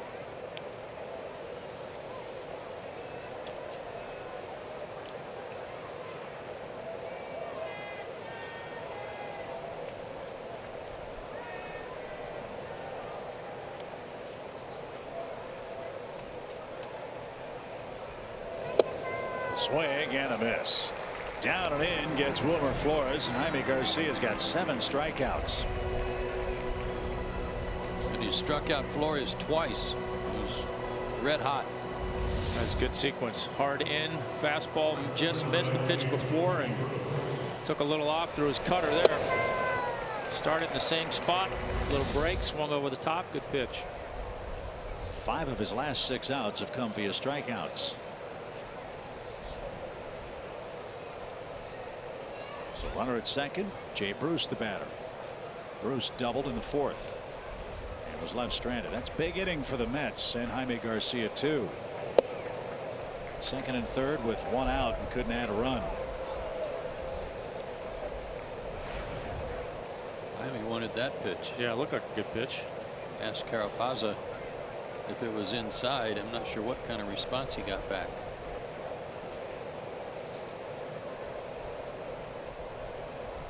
Garcia strikeout high for a game is 8. He did that against the Nationals. As this one's rolled slowly, foul at first. It was one of those great games that Joe mentioned in our opening comments about Jaime Garcia going 7 innings or more, but getting beat. Jaime went 8, 7 hits, 3 runs, 1 earned, didn't walk a National, but lost the game 3-2. That was on May 21st. And 7 innings of 1 unearned run ball in Anaheim and no decision. Braves lost that one 2-1. And Garcia 3 earned runs in 7 2/3 innings last time out against the Phillies, who beat the Braves 3-1. Here he's down 2-1.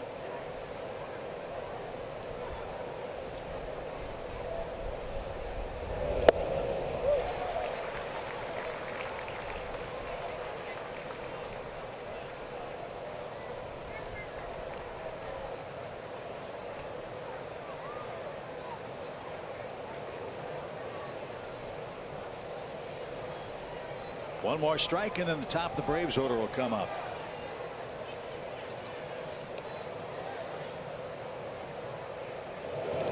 Did he go? Yes, he did. Jaime ties his season high with his 8th strikeout. The Mets waste a leadoff hit from Michael Conforto. Jay Bruce punches out for the 2nd time in the game, and Ender Inciarte will get it going for the Braves. It's a 2-1 score.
All new family value plan. It gets you 4 game tickets, a parking pass, 4 hot dogs, and 4 Cokes starting at just $75. That's a savings of up to 45%. Go to Braves.com/family and plan your next family trip.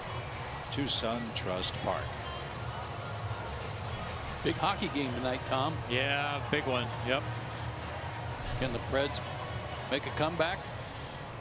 I think they can. I mean, the home teams have been dominant in the series so far, so hopefully that trend continues and then they can figure something out in Game 7. I think that last shot that we had from Mike Miller, our director, Get out. Kind of bounce in front of Conforto for a leadoff hit. I'm not sure, but I think one of the new dining delicacies we have here at SunTrust Park is rotisserie penguin, and that might have been exactly what that was. No kidding. Yeah, getting ready for big Game 6 matchup for the Sidney Crosby-led Villains and the Nashville Predators. So the tying runners aboard for the Braves. Brandon Phillips is up. He's 0 for 2. He struck out and popped out.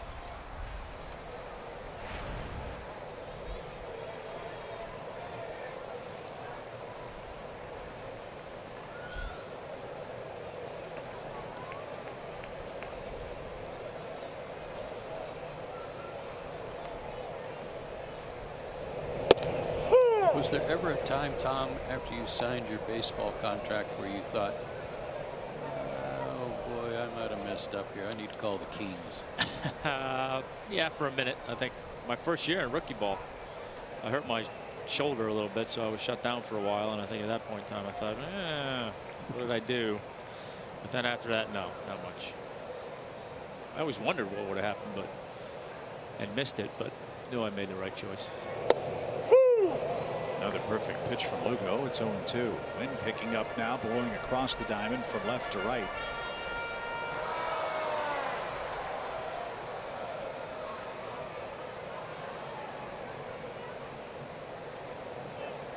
Anders 10 out of 15 in stolen bases. Rivera an excellent throwing catcher. And a swing and a miss. Phillips is down on strikes. 1 on, 1 out. He's got a good sinker working too. He's got a good two-seamer. We saw 95 that he buzzed by Matt Kemp, but he's got a two-seamer that's all over the place. That thing sink.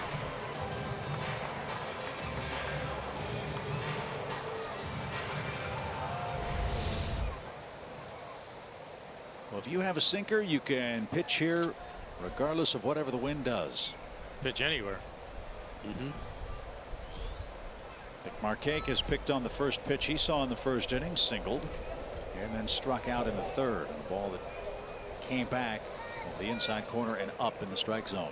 Lugo pitched against the Braves late in the season last year and went 7 innings, gave up a couple of runs, 1 walk, 5 strikeouts. That was part of his streak where he finished up 5-0 over his last 7 starts.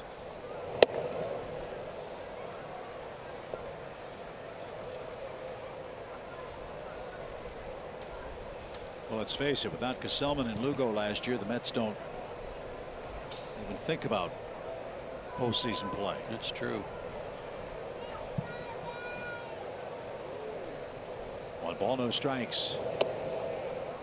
And again, you can't say this enough. This guy was a 34th round pick. Somebody in the Mets organization saw something or was at a game watching someone else and saw him and recommended him to the Mets front office, and they took a flyer. I love the technology today. Sure I do. And they have the ability now to not only put the speed of the pitch on the scoreboard, but to tell you what the pitch was. And the pitch just before this to Nick Markakis was a pitch out. Oh, I didn't realize that. He swung at it. Oh. It was inside, but it was happens sometimes. labeled a pitch yeah. out. Interesting. 2 balls and a strike.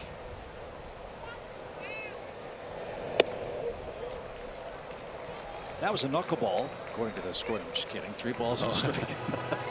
Joe, he looked. Well, I got him. I got him. Yeah. No, it was a fastball that missed. 3 balls and a strike. We're really getting our wires crossed. We'll see knuckleballs on Tuesday night when R.A. Dickey pitches against the Nationals. Good hitters count. Let's see if Nick can drive a ball to a gap. 3-1. chase Ender back to first.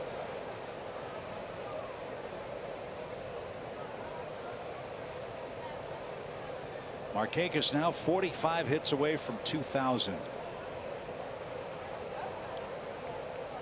Jaime Garcia is 29 innings away from 1,000 as a big league pitcher.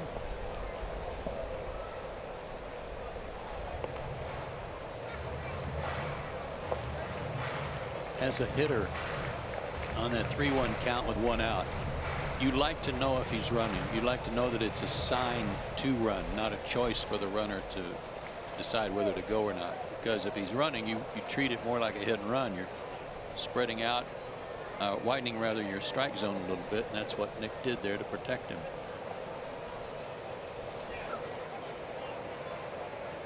Lugo ready. Ender's running, and it's fouled away.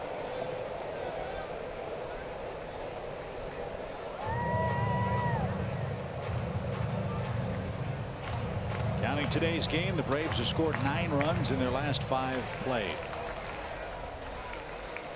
A rare offensive dry spell for this Braves club, one that we haven't seen really since the early days of the 2017 season. Yeah, we need somebody to pop one, you know, kind of loosen things up. Hit one out of here. Quick strike. And the runner goes. It's skied toward Lagares in center. He can't get there. So a blue hit from Markakis, and the Braves are in business. First and second for Matt Kemp, and there's only 1 out.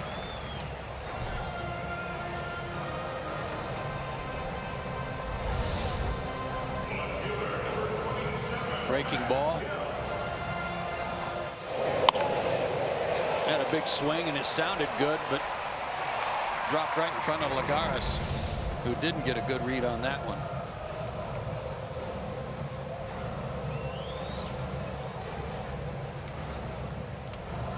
I'm just curious, if you have a spin rate on your curveball that's like, instead of 3,400, it's like 2,750. Can you still have a good curveball? Is that allowed? I don't know. It's a good question. That's I don't more know of if there's a minimal number. That's I'm not sure. That's the Slurvy curve, right? Yeah. Here's Matt Kemp. He can poke one out of here. That's taken off the plate. Let's see from Matt. His last home run came May 30th in Los Angeles against the Angels and Jesse Chavez.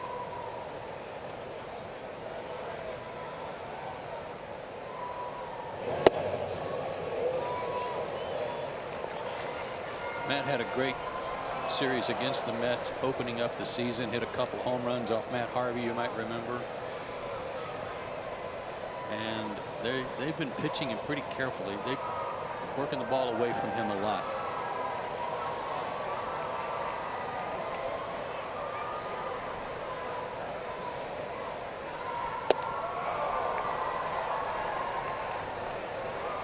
Two balls and a strike. Matt started play on the day, 7th in the league in hitting. Ryan Zimmerman first, Daniel Murphy second, Buster Posey tied for second. On the hit parade, Ryan Zimmerman got hurt the other day, by the way. First the pitch, driven foul. Zimmerman went diving for a ball in Los Angeles and tweaked his back. He didn't play yesterday. He said in the Washington papers that he thinks he'll be able to play in Game 1 against Atlanta. And as you know, Zimmerman's had a history of all kinds of nagging injuries that he's tried to play through. And with the magical year he's having, chance for the Triple Crown, Washington and their fans want him to make sure he's 100% so he doesn't do anything else. He's a terrific player. And as I've said a million times, I love watching him hit, but he sure is brittle. Yeah. He's had his fair share of issues, no question. Sure has.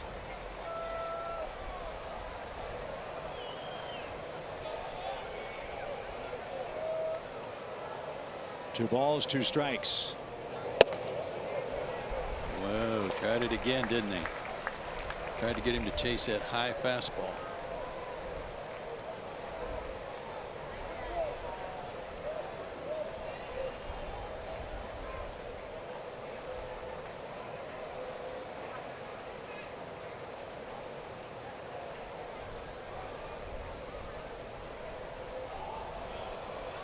audience thinking maybe the Braves are running here 3-2. I don't think so, just judging by Ender's lead.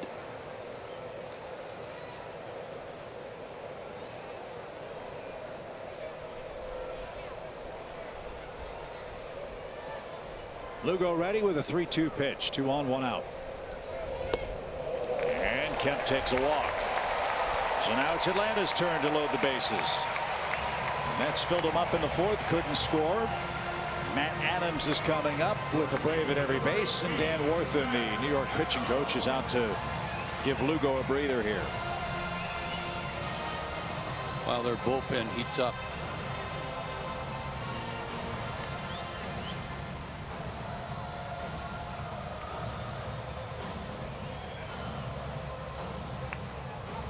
Don't forget, we'll recap all of the day's action around the major leagues on Braves Live, presented by Xfinity. Rebecca Capel handling the anchor duties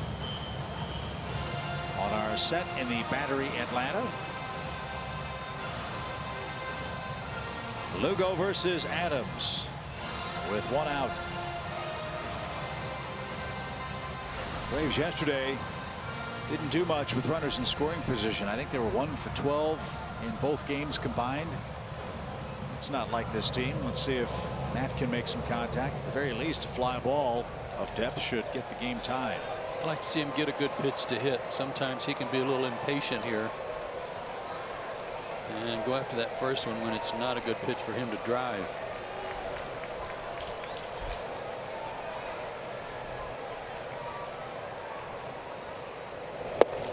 Strike.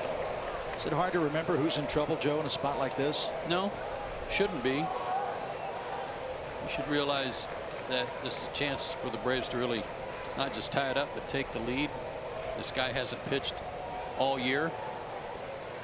He may be running out of steam.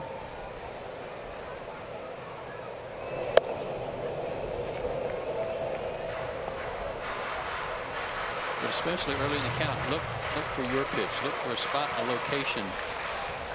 Try to drive it. The Braves have hit 1 grand slam since opening day in 2016. Spot for Adams here. The pitch is rolled foul. Yeah, he hit it the other day in Cincinnati. That's the good news. Bad news is in that same stretch, the Braves have allowed 12 of them. So the Atlanta offense has some catching up to do. Well, it's a good time to start catching up. There you go. Everything off speed so far. See if they take a shot hard in or stay soft away. Sharply hit. Cabrera slides, backhand flip, throw to first, wall, safe call to first. Adams beat it out. Walker did all he could to rush that throw to first. A spectacular play by Cabrera, and a fielder's choice ties the game, and the Mets are going to take a look at first. Safer out. As soon as that play was called, they headed to the phones in the dugout. I think he's safe. Braves think he's safe.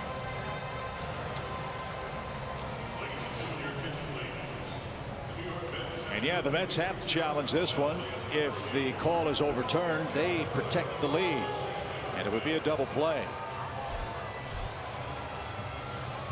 The advantage for Atlanta is the initial call was safe. Ooh, I don't know. Yeah, I don't know. It's going to be enough to change it. I don't know. Jay Bruce is walking in from right field. He thinks Adams is going to be out, and I think he's going to be out too. Yeah. That hole, where is it in the glove? Yeah, you know. But is there enough evidence to change the call? That's the key. I'm hoping there's not, but that look of the stretch at first seems to indicate out. Let's see. It is. What a double play. So on review, the Mets have the call overturned at first. Adams hits into a double play, spectacularly turned by Neil Walker, and the Braves are out of luck in the 5th inning.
Live on your mobile device with Fox Sports Go. Download the app and take it with you.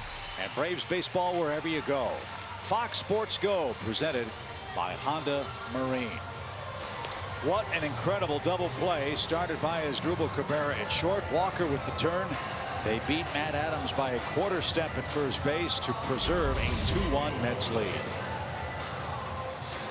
At a crucial time, doesn't get a whole lot better than this, especially when you had to come as far as Walker did to take that feed. He was playing him a little more to pull, so a long way to go and throw off balance. Still got their double play turn. You know what else too? As aggressively as Walker came across the bag there with that sidearm throw, he could have very easily hit the umpire. Yeah, umpire was a lot closer than I thought initially.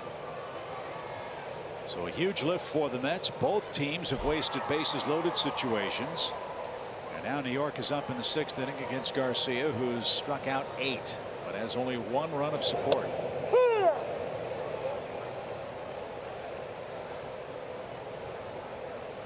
Wouldn't you know it, it's Neil Walker who's going to get things started. He's lined out and walked.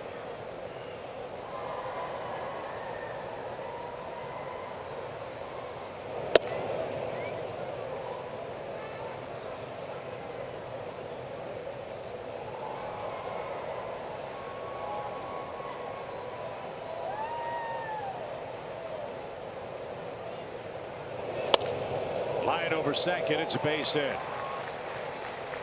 So Walker's aboard for a second time in the game. That's his first single. And New York has its 6th hit. This guy's stance, look how close his feet are together. This is a real rarity in baseball today. And look how far he strides. I can only think of one guy that even comes close to that in recent years. Troy Tulowitzki stood up real tall and straight and had a long stride. And I think he even changed himself. But you just don't see these guys anymore take a stride like that. Works for him. With Walker's single, that gives the Mets the leadoff man aboard for the first 6 innings. So Jaime's had to make some high stress pitches a lot today. He has 1-1-2-3 inning. That was the second. He just got Cabrera to swing and miss. Strike 1.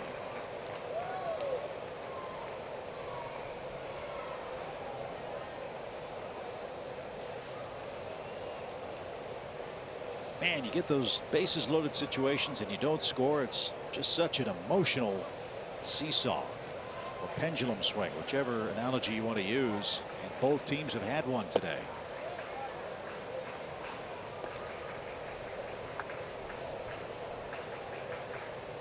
All Jaime can do is put that behind him and hold him right there and hope the Braves bats can rally over the final 4 innings. Yeah, Jaime's thinking, what's new?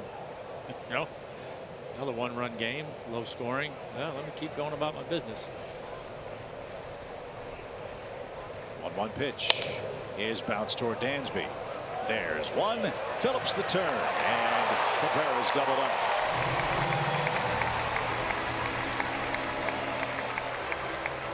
We are amused at times by Brandon Phillips and his, in a way, nonchalant way about getting outs. But watch this turn. That's why he's a Gold Glover many times over. It's like bouncing it off a wall there. We were talking with Bruce Benedict, great Braves catcher, here for so many years, and he used a term that I think is really apt. Brandon Phillips has a great internal clock, knowing who's running, knowing how much to put on a throw, take off a throw.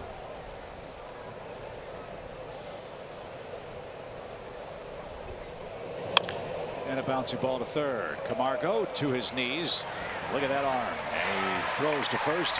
Adams digs it out. And Rene Rivera is out number 3. Garcia shuts him down. Tyler Flowers goes to work in a 1-run game.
It's as we head to the bottom of the 6th inning, it'll be Tyler Flowers coming up. He's our Georgia Lottery hitting jackpot.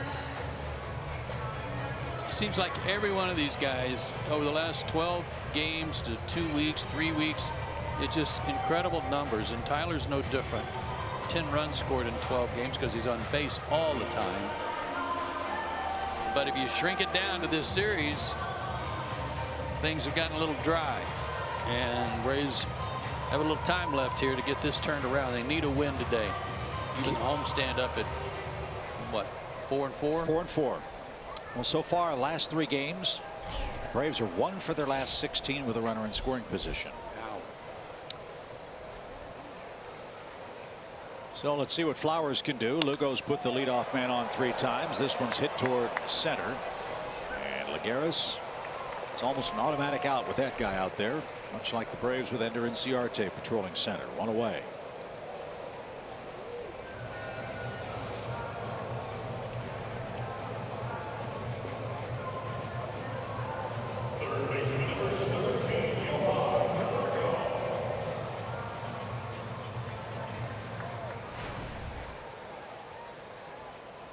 Johan's 0 for 2.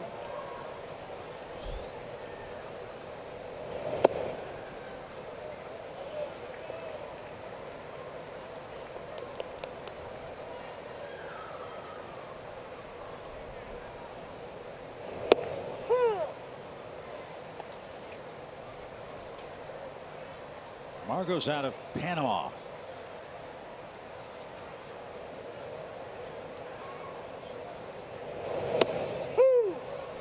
There's one of his best hooks of the day right there.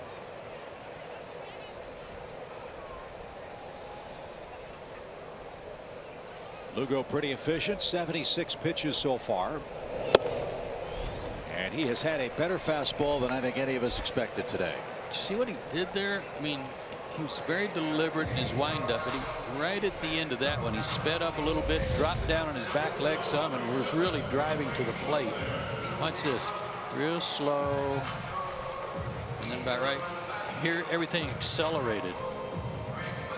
That's one of his better fastballs of the day, too. And it's a new career high in strikeouts with 6. 5 was his previous high, also done against the Braves. That was last September. So 2 quick outs. Here's Dansby, 0 for 1 with an RBI.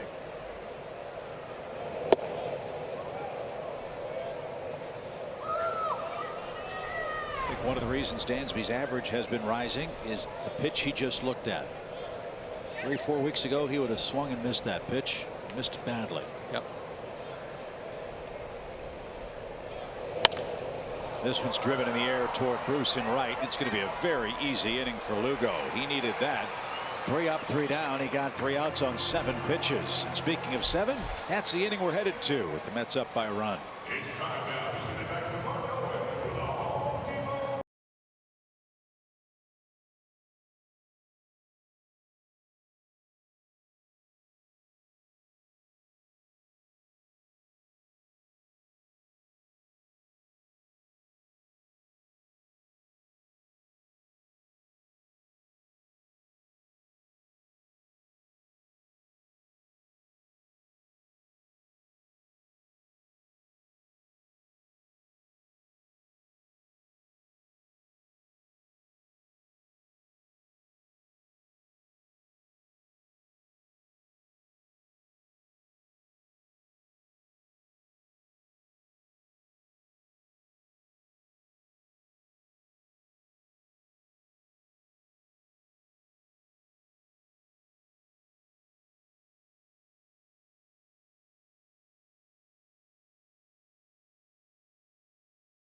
Atlanta Braves baseball is brought to you by your local Ford dealer and the Georgia Lottery.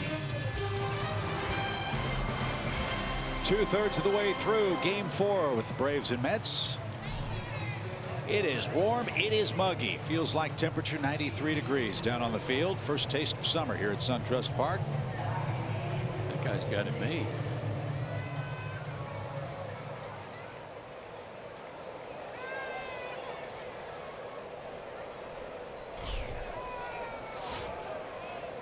Jose Reyes will lead off.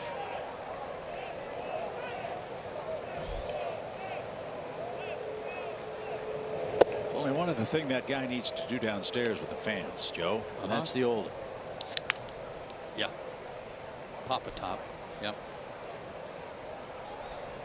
Having a nice cold Coors Light. Hope you are too. As my grandfather used to say, how do they make them so cheap but taste so good? It's a great question. 1 ball, 1 strike.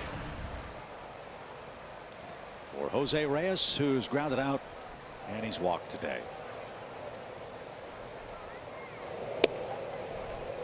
Got to get Jaime a run or two, man. He is pitching great.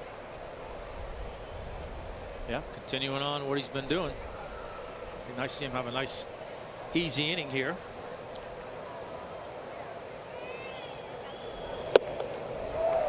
Reyes almost corkscrewed himself into the ground with that swing. 2 balls, 2 strikes. Well, he made contact. He hit the ball, but it was after it was in Tyler's glove. He knocked the ball out of his glove.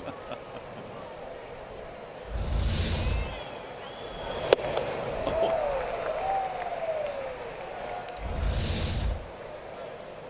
2-2 pitch. And that's to Swanson, deep short. Nothing he's going to do with that. Reyes has an infield hit.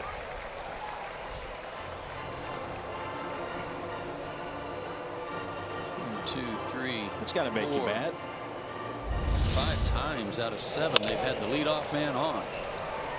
Now Lugo will try to bunt. Well, that make you crazy though. You make a good pitch, get the ground ball, and there's nothing your defense can do about it. Yeah, nothing. That's what you want to do. Bad contact, but you can't direct where it goes, so bad break.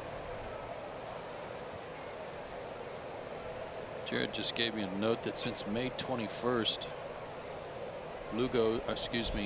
Garcia's ERA run support is 1.84 run support since May 21st, 3rd lowest in the National League. I think we had this discussion last year. I know where I come down on it. There are some who say we should eliminate the win because it doesn't accurately represent how well you pitched in a game, or frankly how poorly you pitched in a game. That's determined by things that are out of your control, i.e. in Garcia's case, Braves aren't scoring runs, but he's doing his job, holding them to 2.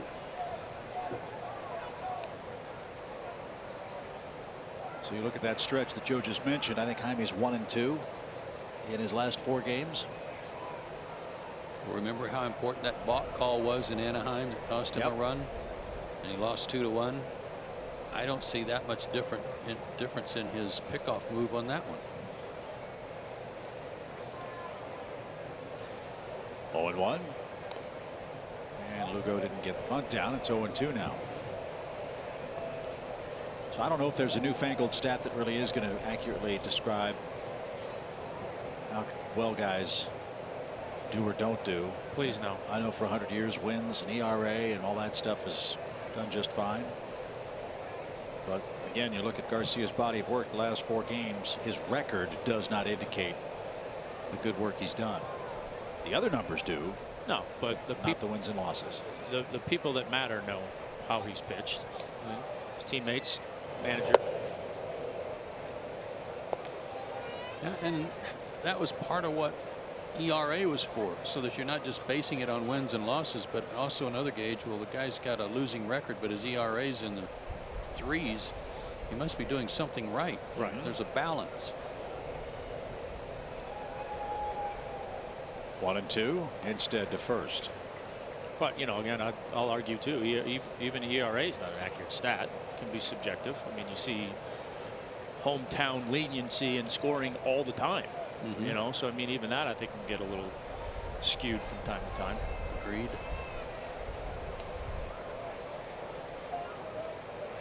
Another throw to first. I'm with you. And I watched the game the other night against Philly that he pitched and got called for balk. That is no different than the move that he got called to balk on. And Brian Snitker went crazy. Yeah, he did. I saw, and he said he's been doing it all year, and now all of a sudden it's a balk every time. Reyes is running. The pitch is high. Flowers' throw is way too high. And Dansby a nice job to leap and save that from sailing into center field. So once Lugo got to 2 strikes, they sent Reyes. Now let's see if he can get him to third on a bunt play. One of the premier base stealers in baseball for many years, and he's 9 for 9 this year in successful steals. Got a good jump, which is often the case against the lefty. You either guess right or you guess wrong. When you guess right, you usually got a pretty good chance of stealing the base. 2 balls, 2 strikes. Boy, Joe, you're right about Reyes. And a chopper hit toward third. Camargo boots it, picks it back up. Pitcher running, bad throw, safe. That's twice Johan has thrown the ball into the path of the charging base runner. Adams had to field it and apply the tag. And this time he was ruled he couldn't get the tag down in time. Already looking towards second base to check on Reyes before he caught the ball, and that's what hurt him. Braves think they got the tag before he hit the bag. Sure looked like it. And it did look like it. It's like a wide receiver in football. He wants to run before he catches it. Same thing applies here. You got to catch the ball first before you do anything. There's the catch. And the Braves think they got him on the left shoulder. So this will be reviewed by New York.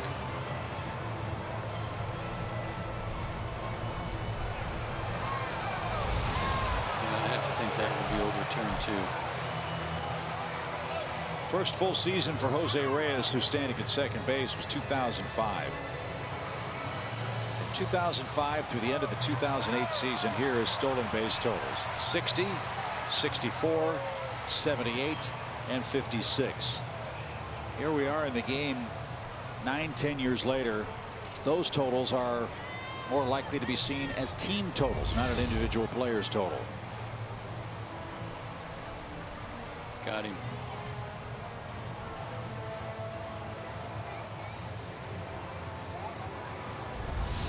Jose can still run. He's a little older, but he can still run. He just can't get on first base.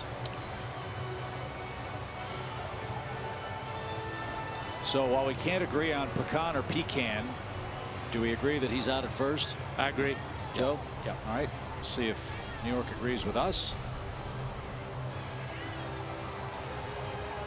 Again, the question is there enough evidence to change the safe call at first base? We're about to find out.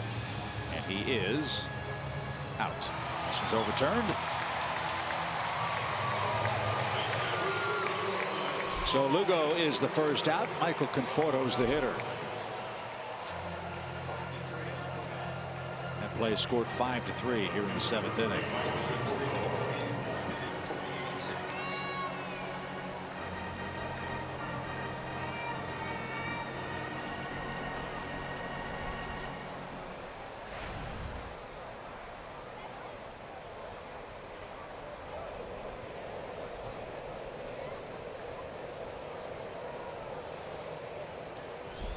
So a dangerous man in the box, Michael Conforto. 2 hits against Jaime Garcia today.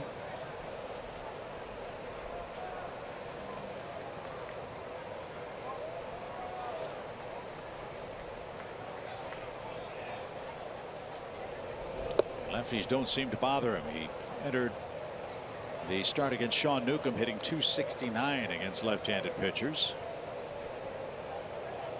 He was 0 for 2 in that game. But he's had much better luck against Garcia today. That's big run at second base in the 7th inning. Jose Reyes. He's there with 1 out.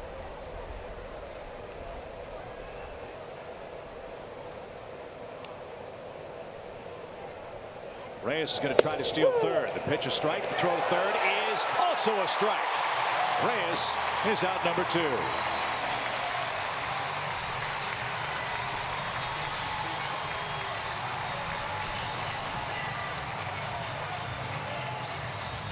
That was a big break for Atlanta because it was so unnecessary.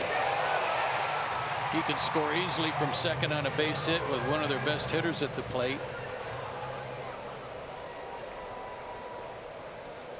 And like you said, Tom, if you guess right with a lefty, it's easier to steal second base on them. It's also easier to steal third. So big second out, and Conforto with an even count.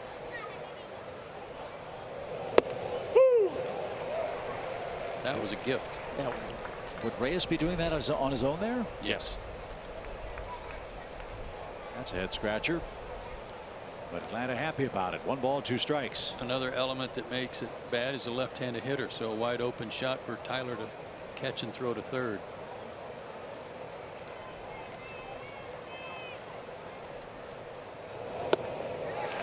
And a swing and a miss ends the inning for New York. Jaime Garcia with 7 masterful innings. He trails 2-1 at the stretch. Atlanta Braves baseball is brought to you by your local Toyota dealer. Let's go places. And SunTrust.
America from Timothy Miller in between innings. And Seth Lugo back to work for New York. He's got a 1-run lead. He's got the pitcher spot first. Inciarte, then Phillips. Remember, Seth Lugo is making his season debut for New York, and so far, fellas, it's gone exactly the way Terry Collins had hoped. With Matt and Lugo, he's got to be very excited about what he's seen. And Cespedes with a grand slam too. Don't forget that. Yeah, all the guys that have been out, that are coming back, have done well, contributed. So yeah, they've got to feel real good about that. So we'll see if Atlanta can get this game even. Braves are not having much luck with runners in scoring position. 1 for 16 over their last 3 games. And with Jaime Garcia's spot due first here in the 7th, Danny Santana's grabbed a bat, and he's going to come on and pinch hit. Garcia, 7 innings, 2 runs, 9 strikeouts. I've got him with 2 walks. One of those 2 walks was intentional.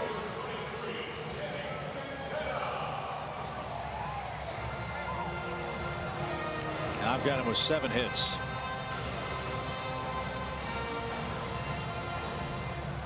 You're right, sir.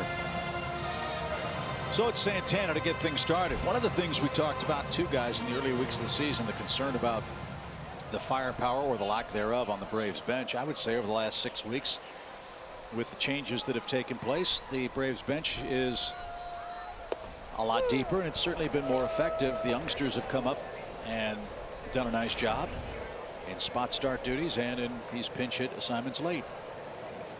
And Santana is certainly part of that conversation. Strike 0-2. 7 innings, 7 hits, 2 runs, 2 earned, 2 walks, 1 intentional, 9 strikeouts, 1 wild pitch. Little roller hit toward first. Wilmer Flores, easy play, steps on the bag, 1 out. 7 innings, 7 hits, 2 runs, 2 earned, 2 walks, 1 intentional, 1 strikeouts, 1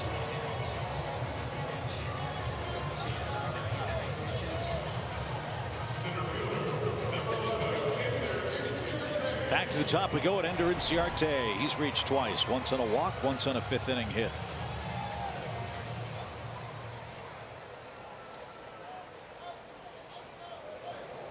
How different would this game be if we didn't have review? Yeah, it could be a whole lot different.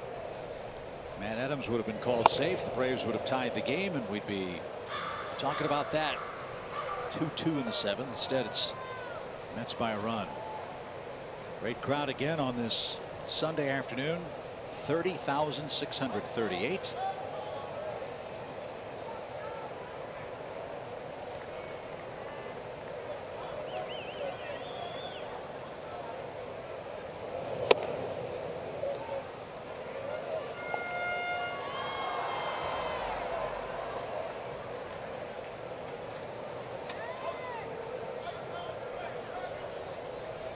Braves have drawn almost 900,000 fans to SunTrust Park so far. School's just out.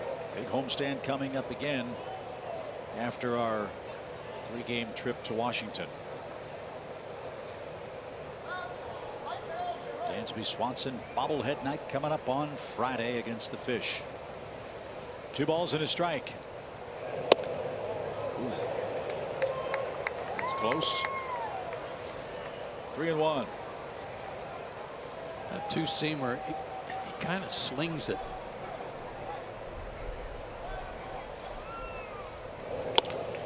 To second. Walker's got that.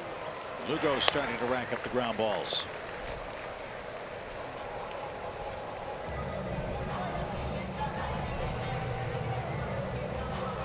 Now it's time for AARP's Getting to Know Brandon Phillips. Brandon's 0 for 3 today. And that is a rarity at SunTrust Park.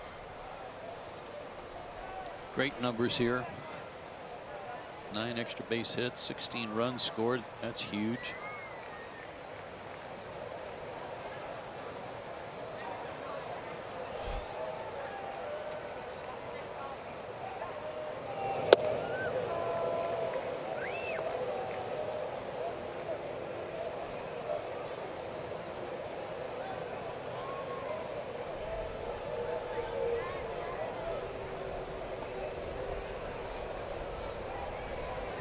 No balls and a strike.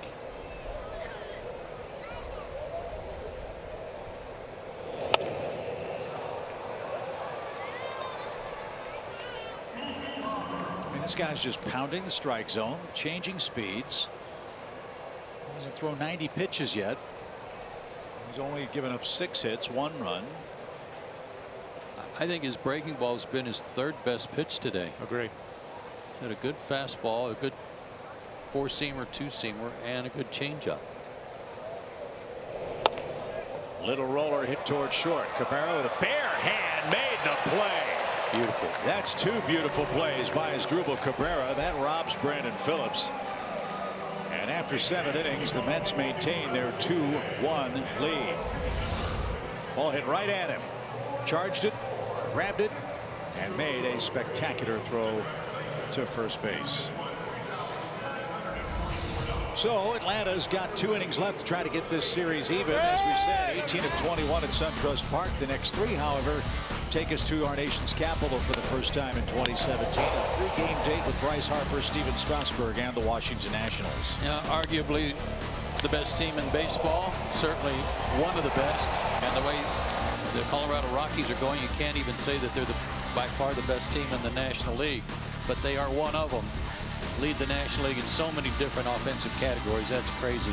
But as we've said all year, their bullpen has really been their Achilles heel. Yeah, I mean, if you can hold it close, and you know, you hope you can make some hay at the back end of the game with their bullpen. But certainly, you know, a team that I think looking at them has all the pieces necessary to make another strong run into the postseason. But yeah, I think their potential Achilles heel will be that bullpen. At the moment, 10 blown saves for the Washington Nationals relief corps. The advantage they have, though, is a big lead in the division, and they can buy some time and wait till prices drop, perhaps, at the trading deadline and go out and try to get a closer. And remember, option number 1 for them was a guy named Kenley Jansen, who's having a record-setting year for the Los Angeles Dodgers. He, of course, chose to stay out west. So I like, if I were the Nationals, I'd be doing the same thing.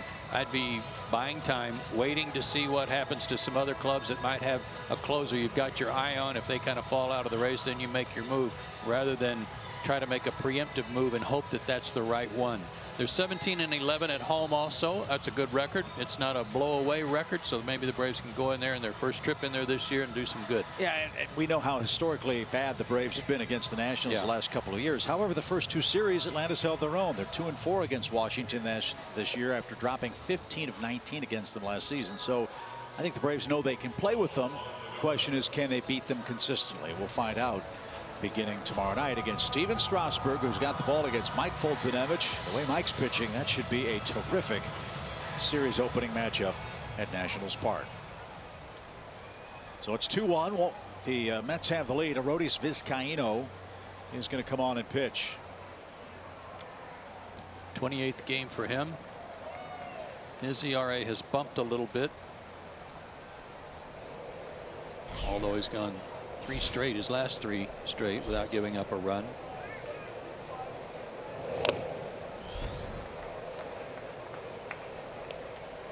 He'd have a tremendous streak going were it not for that home run he gave up to Eric Young Jr. out in Anaheim that cost the Braves a game.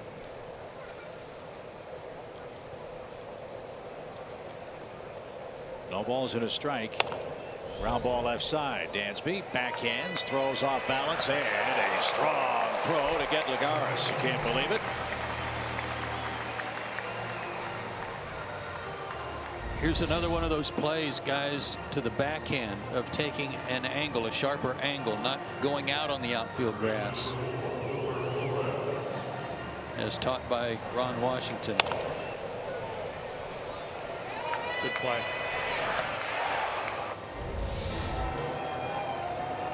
Wilmer Flores is the batter.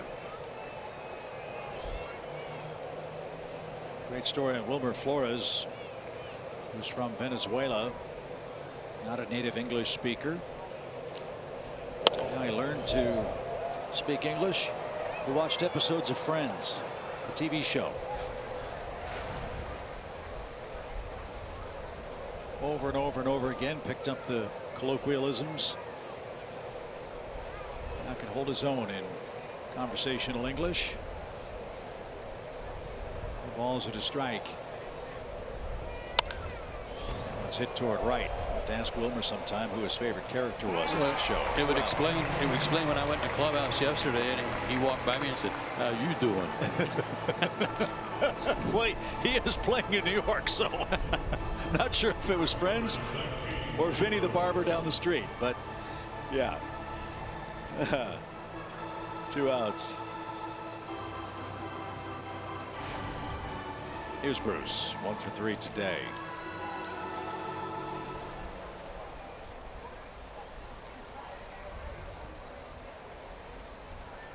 Bruce doubled in the 4th inning. That was the frame where the Mets loaded the bases but could not score. They had 2nd and 3rd. Cabrera struck out. Rivera struck out. Reyes was intentionally walked, and then Lugo struck out. flurry of punch-outs for Jaime Garcia. 3 of his 9 that he made today. It's 5 straight starts for Garcia that he's gone 7 or more. And Bruce is going to pop up, and it's going to be a very easy inning for Vizcaino. And that is that. We go to the bottom of the 8th inning. Right guys at the right time. Markakis, Kemp, and Adams are coming up. Still a 2-1 Mets game.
Brought to you by Xfinity.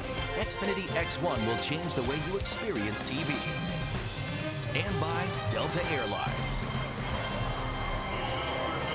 Well, so far for Terry Collins and the New York Mets, these last 3 days have gone about as perfectly as they can go. Yoenis Cespedes came back and hit a grand slam. Steven Matz came back and picked up a win last night. In Game 4 of the series, Seth Lugo pitched 7 brilliant innings of 1-run ball. And now he can turn things over to his 2 most reliable relievers. One of them is Jerry Blevins, who's on for game number 34. The left-handed specialist, 0.96 average against him. Look for the hook. He likes to throw it. It's his best pitch to lefties. And Markakis and Adams, the 2 lefties, guaranteed to come up in the 8th inning. And a strike to Nick Markakis. Keep looking for it. Yeah, don't stop.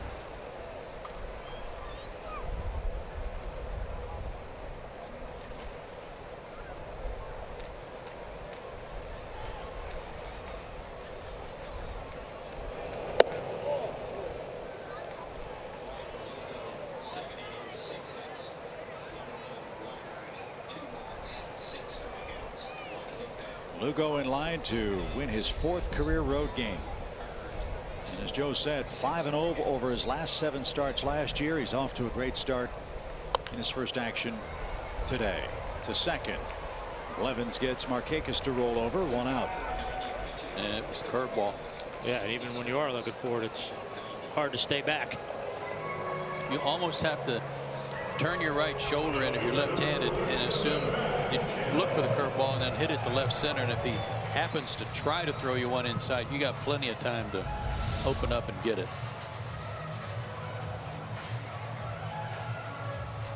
That was well located. Base is empty for Matt Kemp. That's 1 for 2 with a walk and a single. Pitchers go into slumps, fielders go into slumps, individual players go into slumps, sometimes team offenses go into slumps. The Braves offense is in one of them. 9 runs in their last 5 games, including the one they've scored today. And I think you You'd like to keep up the pace that they had, but it's awful tough to keep that pace up over long periods of time. No doubt. But you'd like to steal one late today, get a little offensive momentum, considering who you're going to have to face tomorrow night as well. It's Steven Strasburg, who's pitching great for the Nationals. He's 7-2. I think he's as good as we've seen this year.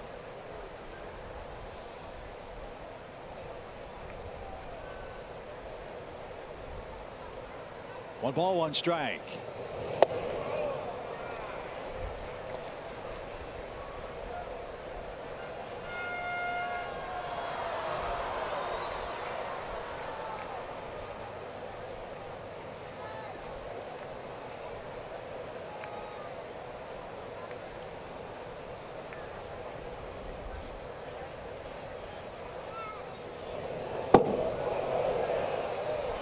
That was slightly off target.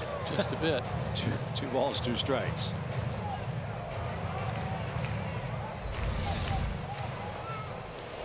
Yeah, that was the I know he's probably looking for curveball again, so I'm really going to sneak this fastball in there.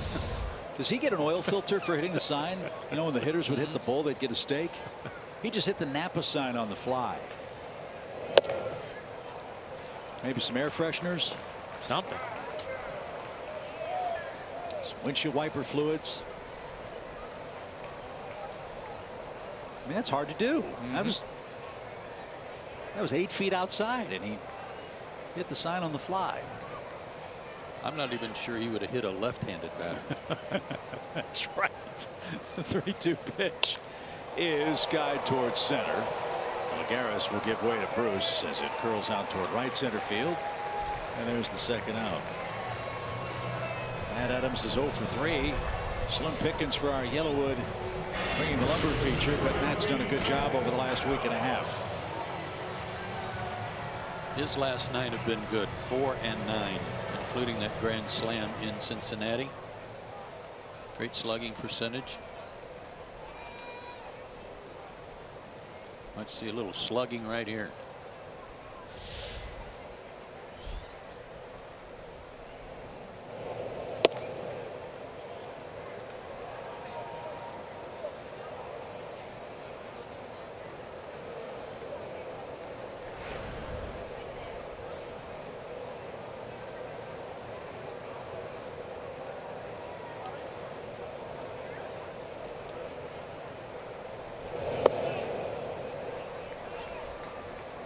Two balls, no strikes. All right, so he's 2-0. You know he doesn't want to give in to Matt with his power, so let's see if he's got the confidence in that curveball to throw it 2-0.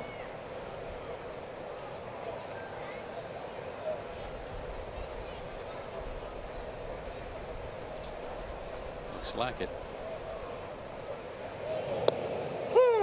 That was pretty.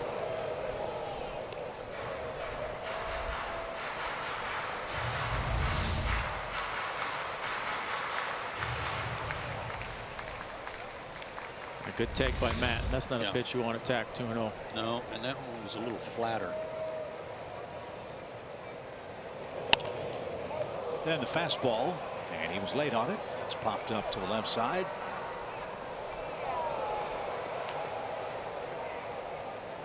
And a fan from Montezuma, Georgia, made the play. He'll be headed down I-75 after the game, headed south. We'll be headed to Washington, hopefully after a comeback win. 2 balls, 2 strikes. Well, a walk could be nice. Got Tyler Flowers next. The Mets bullpen is busy. Here's where you're a little perplexed as a hitter. You got to look fastball and adjust, but he threw you a curveball 2-0. In the back of your mind, you know he's going to throw it 3-2 because he's got that much confidence in it. And maybe Matt was looking for it because that was a fastball. And the one thing a slugger never wants to have happen is get caught looking at a fastball down the middle for strike 3.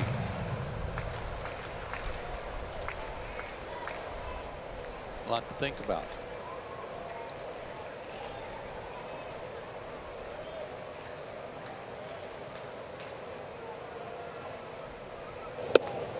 that's exactly what had happened. Fastball right down Broadway, and Adams took it, and Blevins works a perfect 8th inning. 3 up, 3 down. We head to the fateful 9th. New York leads by a run.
Brought to you by Sherwin-Williams.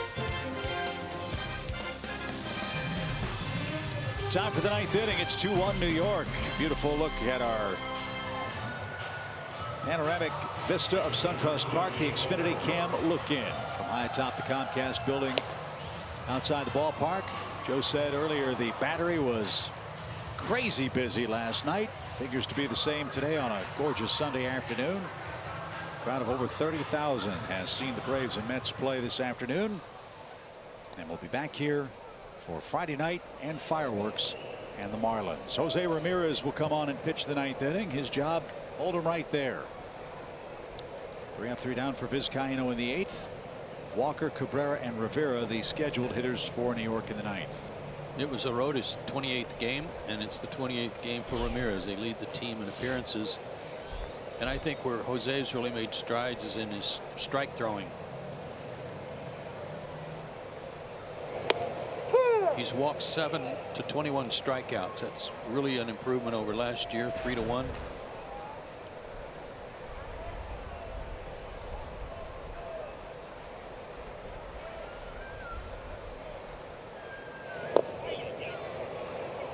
And did Walker get hit? I think he did. He's been plunked twice. Remember, he's had knee injuries, back injuries. He got hit, as you said, Tommy, on the calf. Now he's got a toe problem. Yeah, that one off the toe. That's probably going to take his mind off the knee pain. Well, that's good. So that's a positive. Yeah. Those hurt getting hit in the foot. That's, yeah.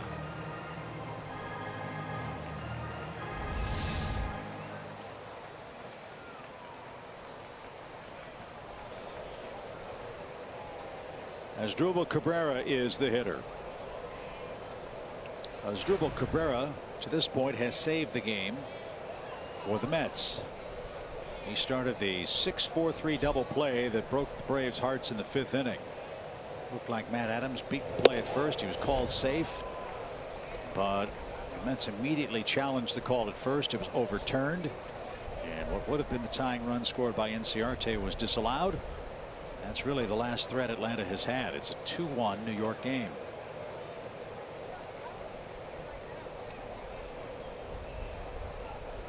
No balls and a strike for the Mets shortstop. And a roller, foul at first. Other baseball today, Pirates beat Miami 3-1. Jeff Locke started that game for the Fish, his first game against his former club. Cardinals lead the Phillies 3-2 in the 6th inning. Colorado's trying to come back on the Cubs and complete a 4-game sweep at Wrigley. It's now a 4-2 Cubs game. That one in the top of the 5th. All the other action is scoreless, just underway. Texas and Washington, Cincinnati and the Dodgers, Milwaukee and Arizona.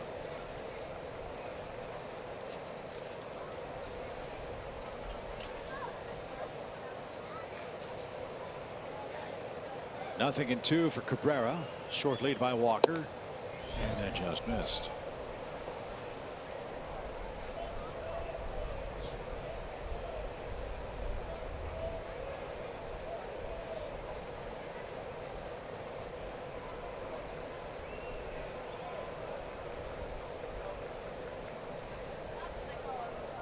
Got another amazing note on the Rockies for you after this pitch.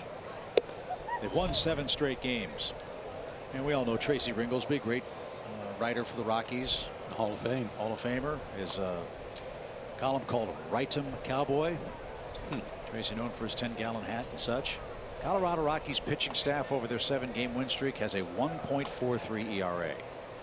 Whoever would have imagined that it would be possible for a Colorado staff to do that kind of work?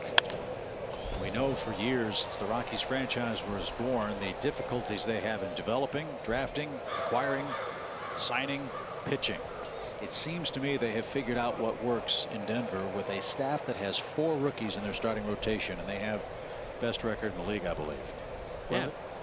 And a pitching coach for a manager in Bud Black who knows what he's doing. I don't know who his pitching coach is, to be frank with you, but somebody along with Bud is doing a great job with those guys. Maybe they went with 4 rookies so that they're too naive to know how hard it is to pitch in Colorado. Well, it could be. Great point.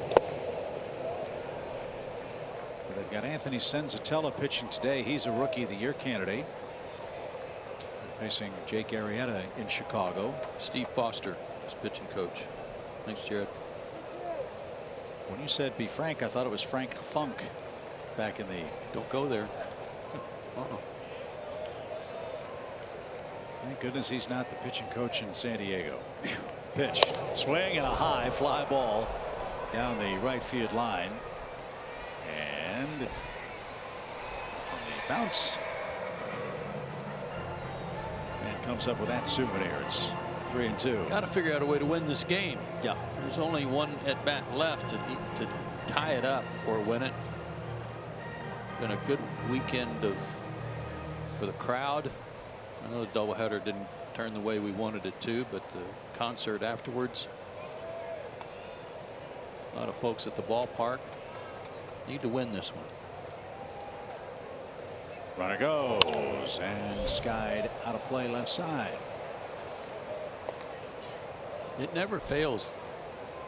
Neil Walker's at first. He got hit in the foot, but the manager wants you to run.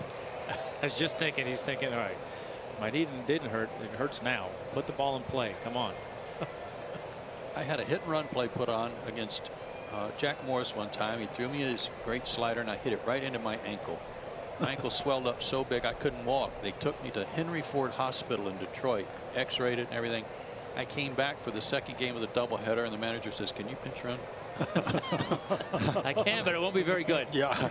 I said, is there any running involved? 3-2. It's outside ball 4. So a hit batsman and a walk. This is not an encouraging development. It's a 1-run game, manageable game. But Ramirez having trouble throwing strikes. Yeah, I just bragged on him about that.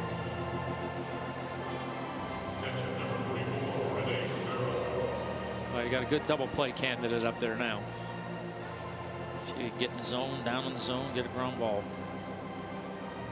Jose did not pitch yesterday in only one game against Philadelphia, so it's not from too much work.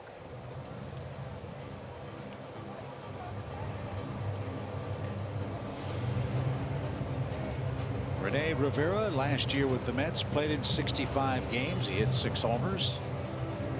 His previous big league stops: Seattle, Minnesota, San Diego for 2 years. And in 2015 he played with Tampa Bay. Career caught stealing rate of 36%.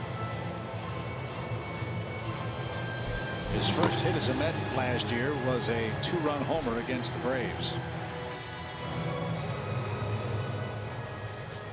In his major league career, he's hit a grand total of 28. He'd settle for a single here. Walker at second, Cabrera at first. And nobody out.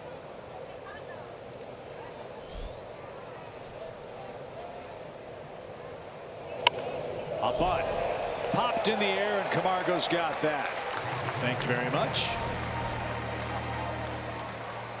That was an absolutely perfect anti-bunt pitch. Yes. About 98 miles an hour, riding up and in on him.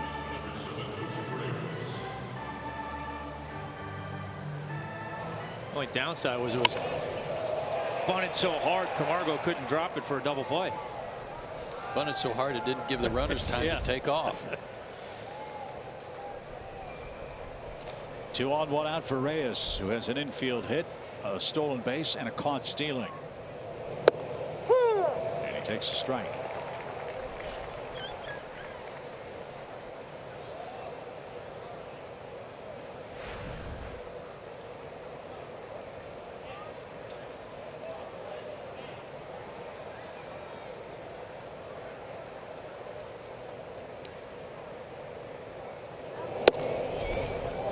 Try.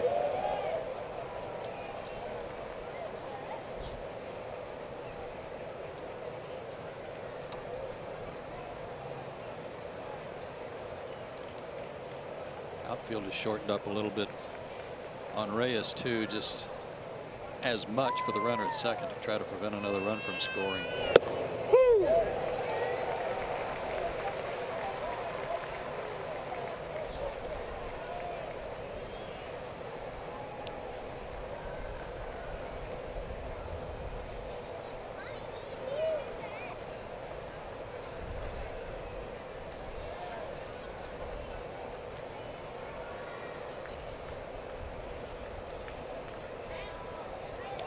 One ball, 2 strikes, 2 on 1 out. Fly ball, shallow center. Ender sprinting, still coming. Dansby's out there too, and it's going to be Ender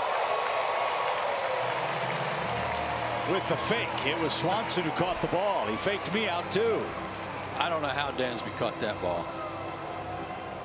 I mean, it dropped right over his cat bill into his glove.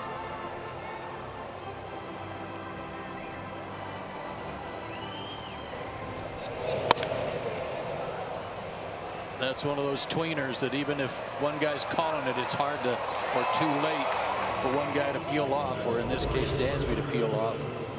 Fearless, nice catch. The Braves aren't out of the woods yet. Here's Curtis Granderson. 299 career homers. 11 of them have come against the Braves, and he can hit a fastball. Ramirez hoping he won't in the 9th inning. Ball 1 outside. Mentioned it the other day, and it's worth mentioning again. Curtis Granderson is an architect of a terrific major league career, and he's good as he's been as a player. He's an even better person off the field. Great humanitarian. Donated $5 million to the University of Illinois Chicago for their baseball fields, which on that side of town they're also used for the community little league programs. It's one of the many things he's done. Marvin Miller Award, Roberto Clemente Award winner, Lou Gehrig Award winner.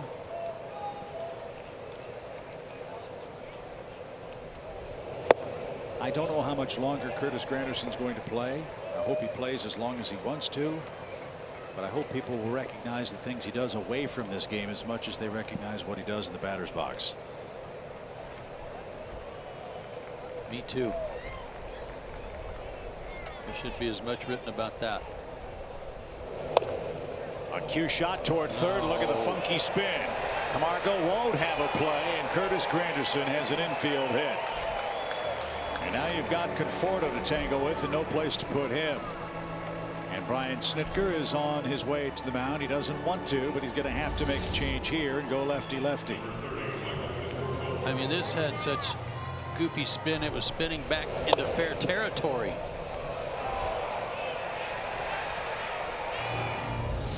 So a hit, a walk, and a hit batsman. Loads the bases for the Mets. Remember, Eric O'Flaherty was placed on the DL, so it's Ian Kroll coming on to get Conforto.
That is a great story, Kelsey. Yeah, he and Chipper would have a lot to talk about. Chipper likes to stay hydrated too. Well, it's not going to be Conforto. It's going to be Cespedes. Cespedes already has a grand slam in this series, by the way. And Ian Kroll has been about as automatic as they come out of the Braves bullpen of late. What a challenge. Cespedes versus Kroll. The pitch. Just missed. Kroll has retired 16 straight batters. That covers his last 5 appearances. And Cespedes has never faced him before.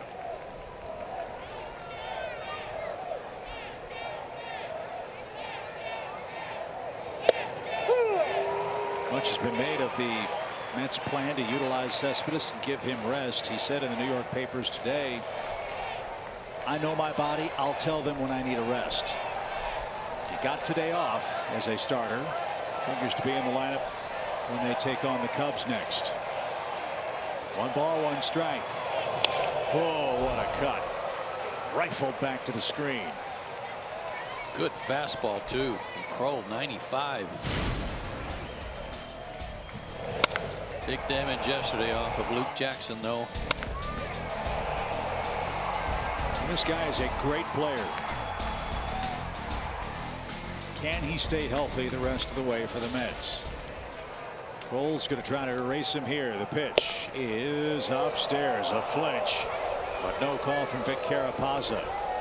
And Ryan Snitker on the top step of the dugout raised his hands in exasperation. He saw the umpire flinch, but the call went Cespedes' way.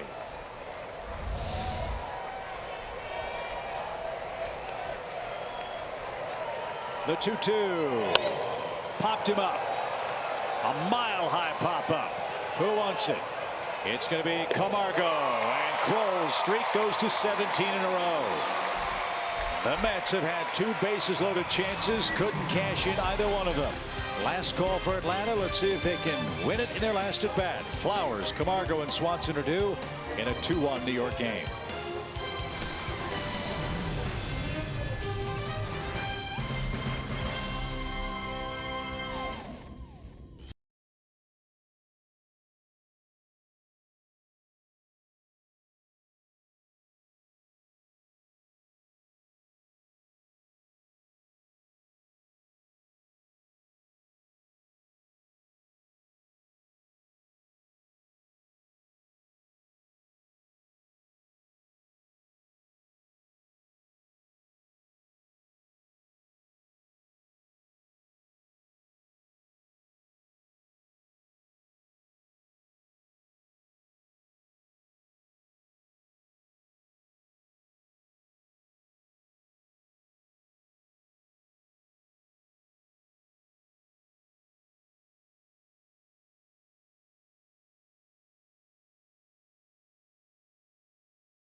SunTrust Confidence Play of the game. Once again, it's Jaime Garcia pitching brilliantly, but guys plagued by only one run of support today.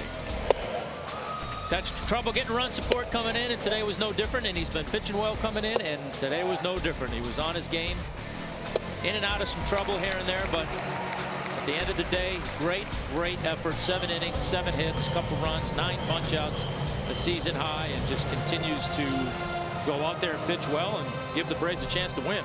Granderson stays in the game to play left field. Look at the 2 runs he gave up. One in the first inning, they did a good job of executing after a leadoff double. The second run was a 1-out double by the pitcher of all people that set it up for him to come around and score later.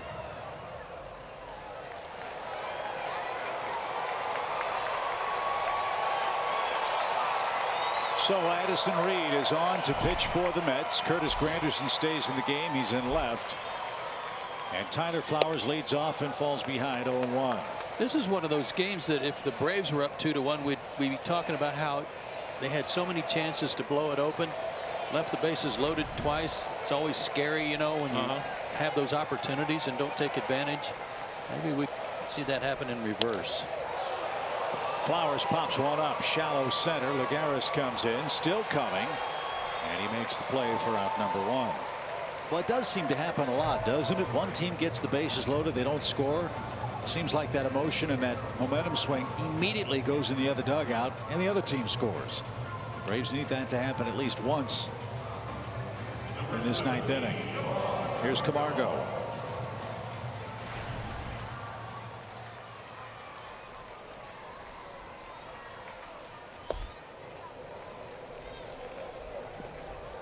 Johan is 0 for 3 with a strikeout. Trying to extend his starting assignments with a hit to 4 in a row.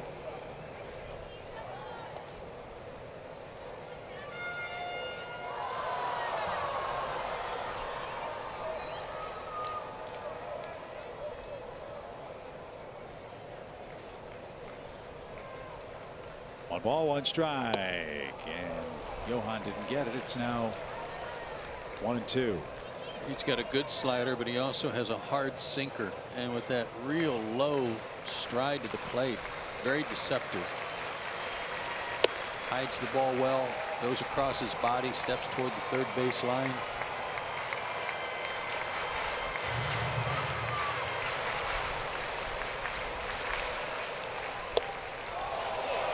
Two outs.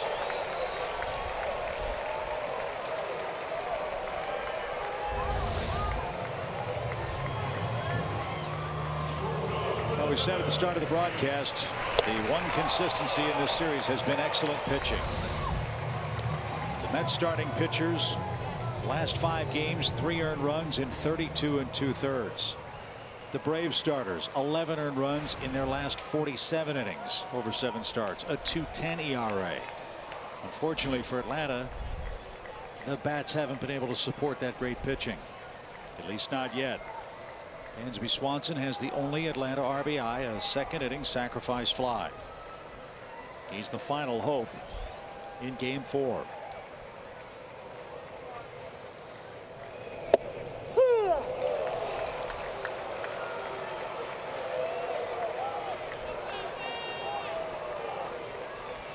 Reed trying to fill in for Juris Familia, who has lost to surgery, a blood clot in his pitching shoulder.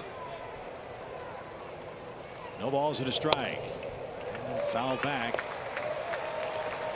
And the Braves staring into the abyss, down 0-2. With the shortstop Dansby Swanson up there and trailing in the game 2-1. He had a good cut at that fastball. Borderline on the corner. Going out a little farther.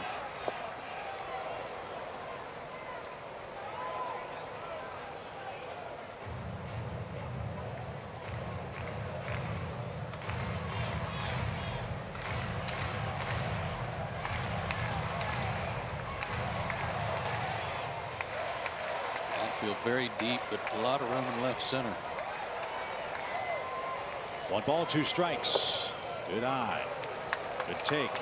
Rio Ruiz on deck if Swanson can reach somehow.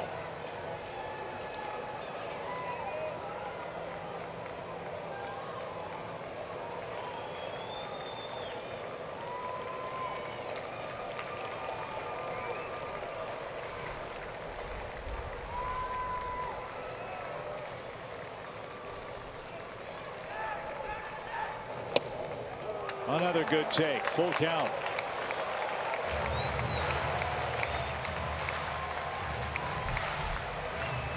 He should get a good pitch to hit here. It's a matter of what he can do with it. Reed doesn't want to walk him for sure.